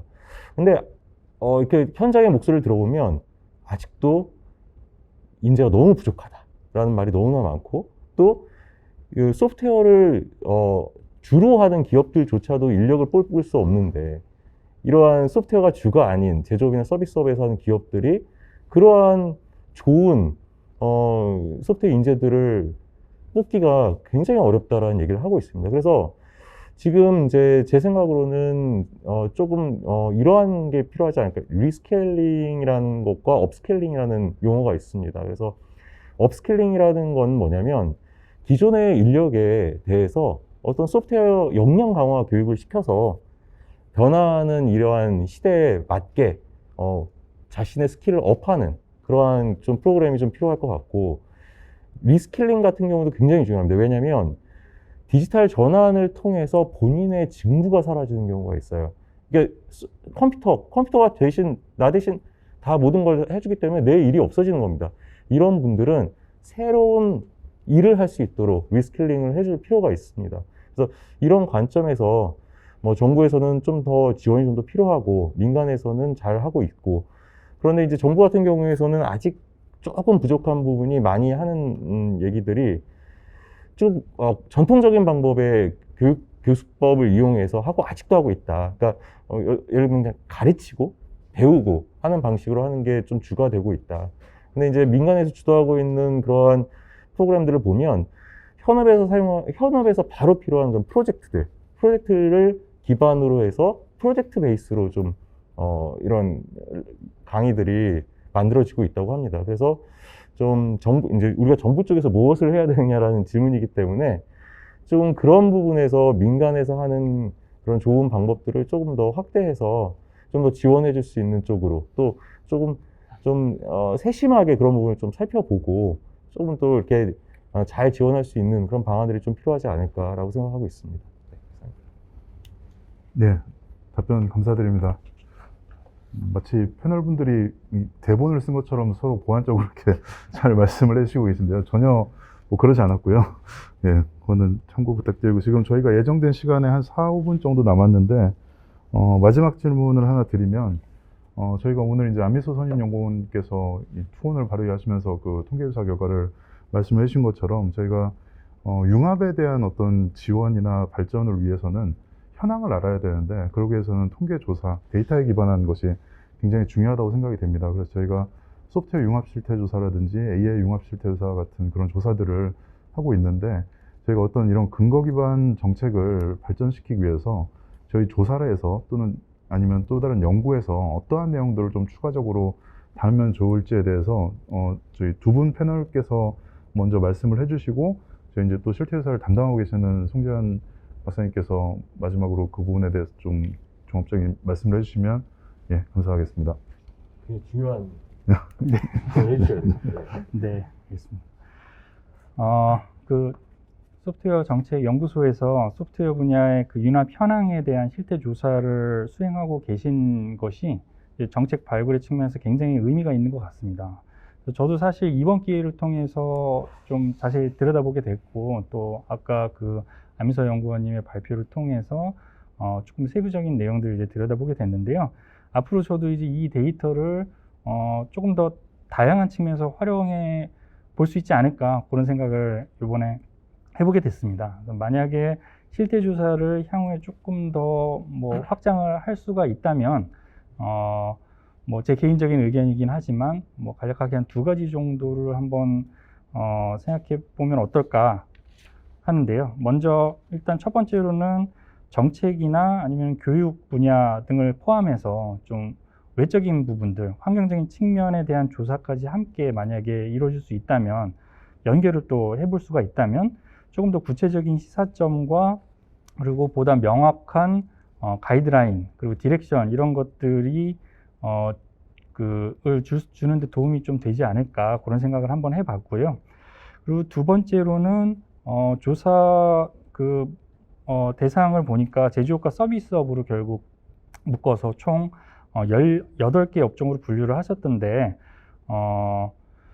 여기에서 이제 좀 더 혹시 막 가능한지는 모르겠습니다만, 공공기관이나 공기업 등은 이제 포함되지는 않은 거잖아요. 그래서 그런 부분들이나 제가 또 특히 몸담고 있는 대학과 같은 교육기관 등까지도 혹시 추후에 널리 좀 확장할 수 있는 가능성이 있을지가 좀 궁금합니다. 그래서 예를 들면은 대학에서도 저도 이제 AI융합대학의 그 경영학과로 소속이 돼 있습니다만, AI 학부도 따로 또 있고요. 그래서 4차 산업혁명이나 인공지능, 메타버스 등등과 관련해서 뭐 관련된 기술이라든지 뭐 주로 이제 그 기술 그 자체에 대한 교육들은 이미 저희 대학뿐만이 아니고 많은 대학들에서 실시를 해오고 있는데, 제가 생각할 때는 물론 이것도 중요한데 앞으로는 이런 부분들을 이제 조금 더 넘어서서 이런 배우는 이런 기술들을 접목하고 응용하고 융합할 수 있는 그런, 아까 초반에 말씀드렸던 그런 창의성이나 상상력, 이런 것들이 앞으로는 이제 융합에 있어서 더 이제 중요한 부분이 아닐까 그런 생각을 해보거든요. 그래서 그런 기술을 접목하고 융합한 교육 환경의 구축, 그리고 또 교육 측면에서 중요한 것이 그냥 그 기술을 가르치는 것뿐만이 아니고 그런 기술을 실제 접목한 컨텐츠 제작, 이런 것들도 저희 용인대학교가 체육이나 문화예술 분야가 또 상당히 그 나름 발전해 있기 때문에 그런 부분에 접목한 융합이 또 대학에서는 앞으로 풀어나가야 될 숙제가 아닐까 그렇게 생각을 하고 있습니다. 그래서 그런 점을 생각해 봤을 때 만약에 대상 확대가 가능하다면 추후에는 이제 업종별로 조금 더 확장을 해서 다양하고 세부적인 그런 시사점을 도출해 주시면 어떨까 그런 생각을 한번 해봤습니다.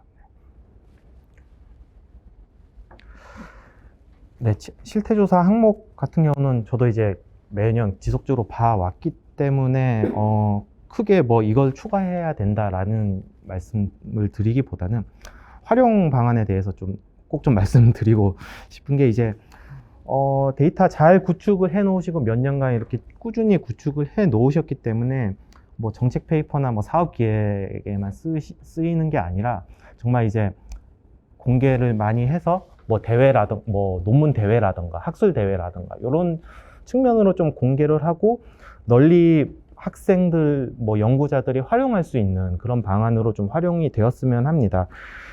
스태피의 뭐 기업 혁신 조사라든가 뭐 키스디에서 미디어 패널 조사 이렇게 진행을 하고 있는데 키스디의 미디어 패널 조사 같은 경우에도 비교적 늦게 시작했음에도 불구하고 지금 학술 대회를 통해서 굉장히 많은 학생들이 활용하고 연구도 다양하게 진행이 되고 있습니다.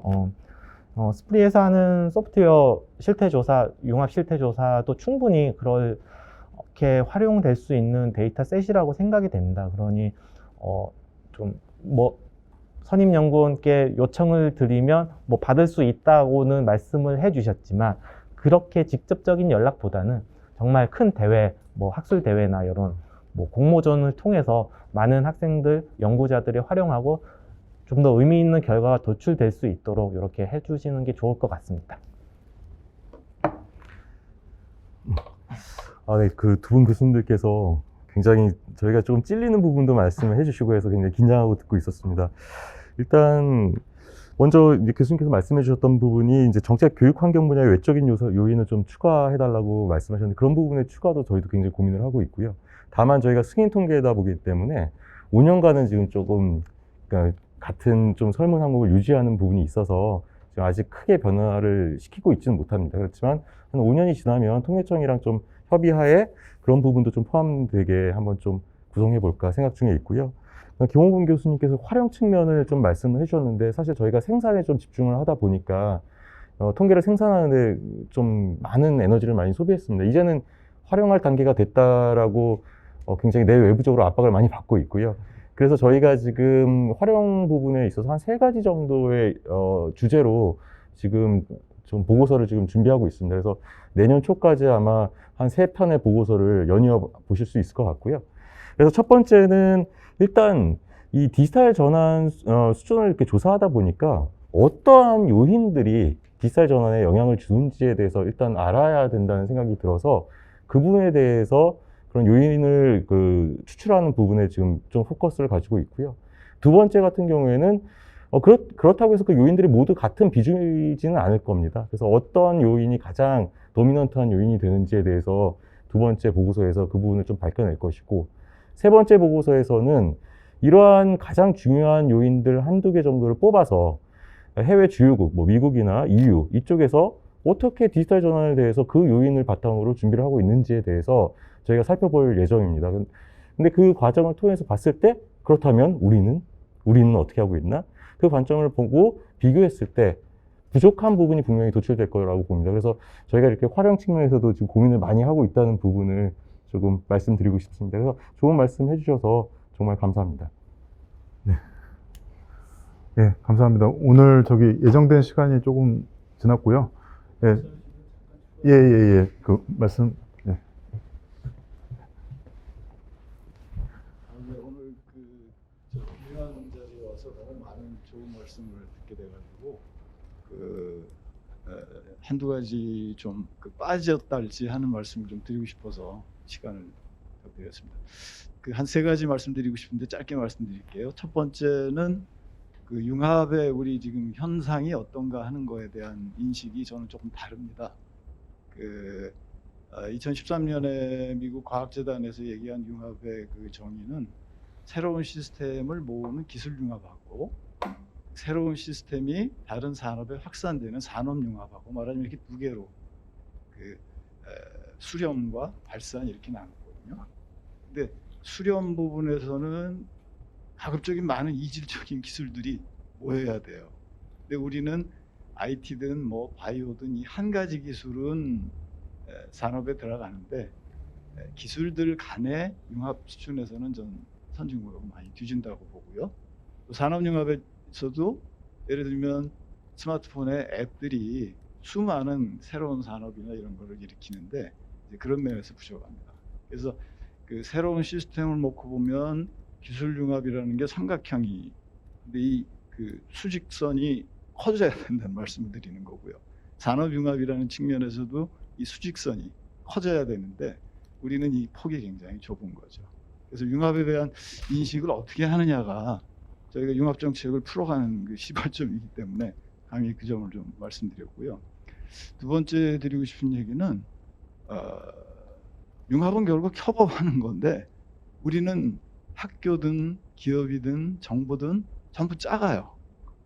그래서 예를 들면은 대기업들이 국내에서 안 놀고 파트너를 해외로 가지고 나가는 이런 문제들이 국내에서 정부 사업도 키우고 그다음에 그거에서 역할 분담을 하는 협업이 진짜 일어나고 이래야 될 것 같은데 이게 큰 문제라고 생각이 되고요. 그다음에 끝으로 드리고 싶은 얘기는 아까 이제 그 이상현 박사님도 얘기하셨지만 결국 그 자기가 투자를 해가지고 디지털 혁신이나 융합의 효과를 봐야 되는데 정부 지원 사업을 따먹고 거기서 끝나는 게 여전히 반복되는 악순환이거든요. 그래서 그 정책의 초점이 공급을 자꾸 해주려고 하는 것보다는 수요 기업이 스스로 디지털 혁신이나 융합을 하려는 그거를 좀 어떻게 촉발시켜가지고 수요가 국내에서 늘어나면 공급 기업은 당연히 그걸 하나의 시장으로 키울 수 있게 되는 거고 그러면 이게 선순환이 된다는 말씀이거든요. 근데 지금 현재는 정부 지원 사업이 오히려 수요도 억제하고 공급도 혁신이 안 되는 그런 좀 악순환을 만들고 있는 것 같습니다. 네. 예, 오늘 말씀 다들 감사드립니다. 예, 긴 시간, 뭐 짧다면 짧고 길다면 긴 시간, 오늘 발표해 주시고 또 경청해 주시고 토론해 주셔서 감사드리고요.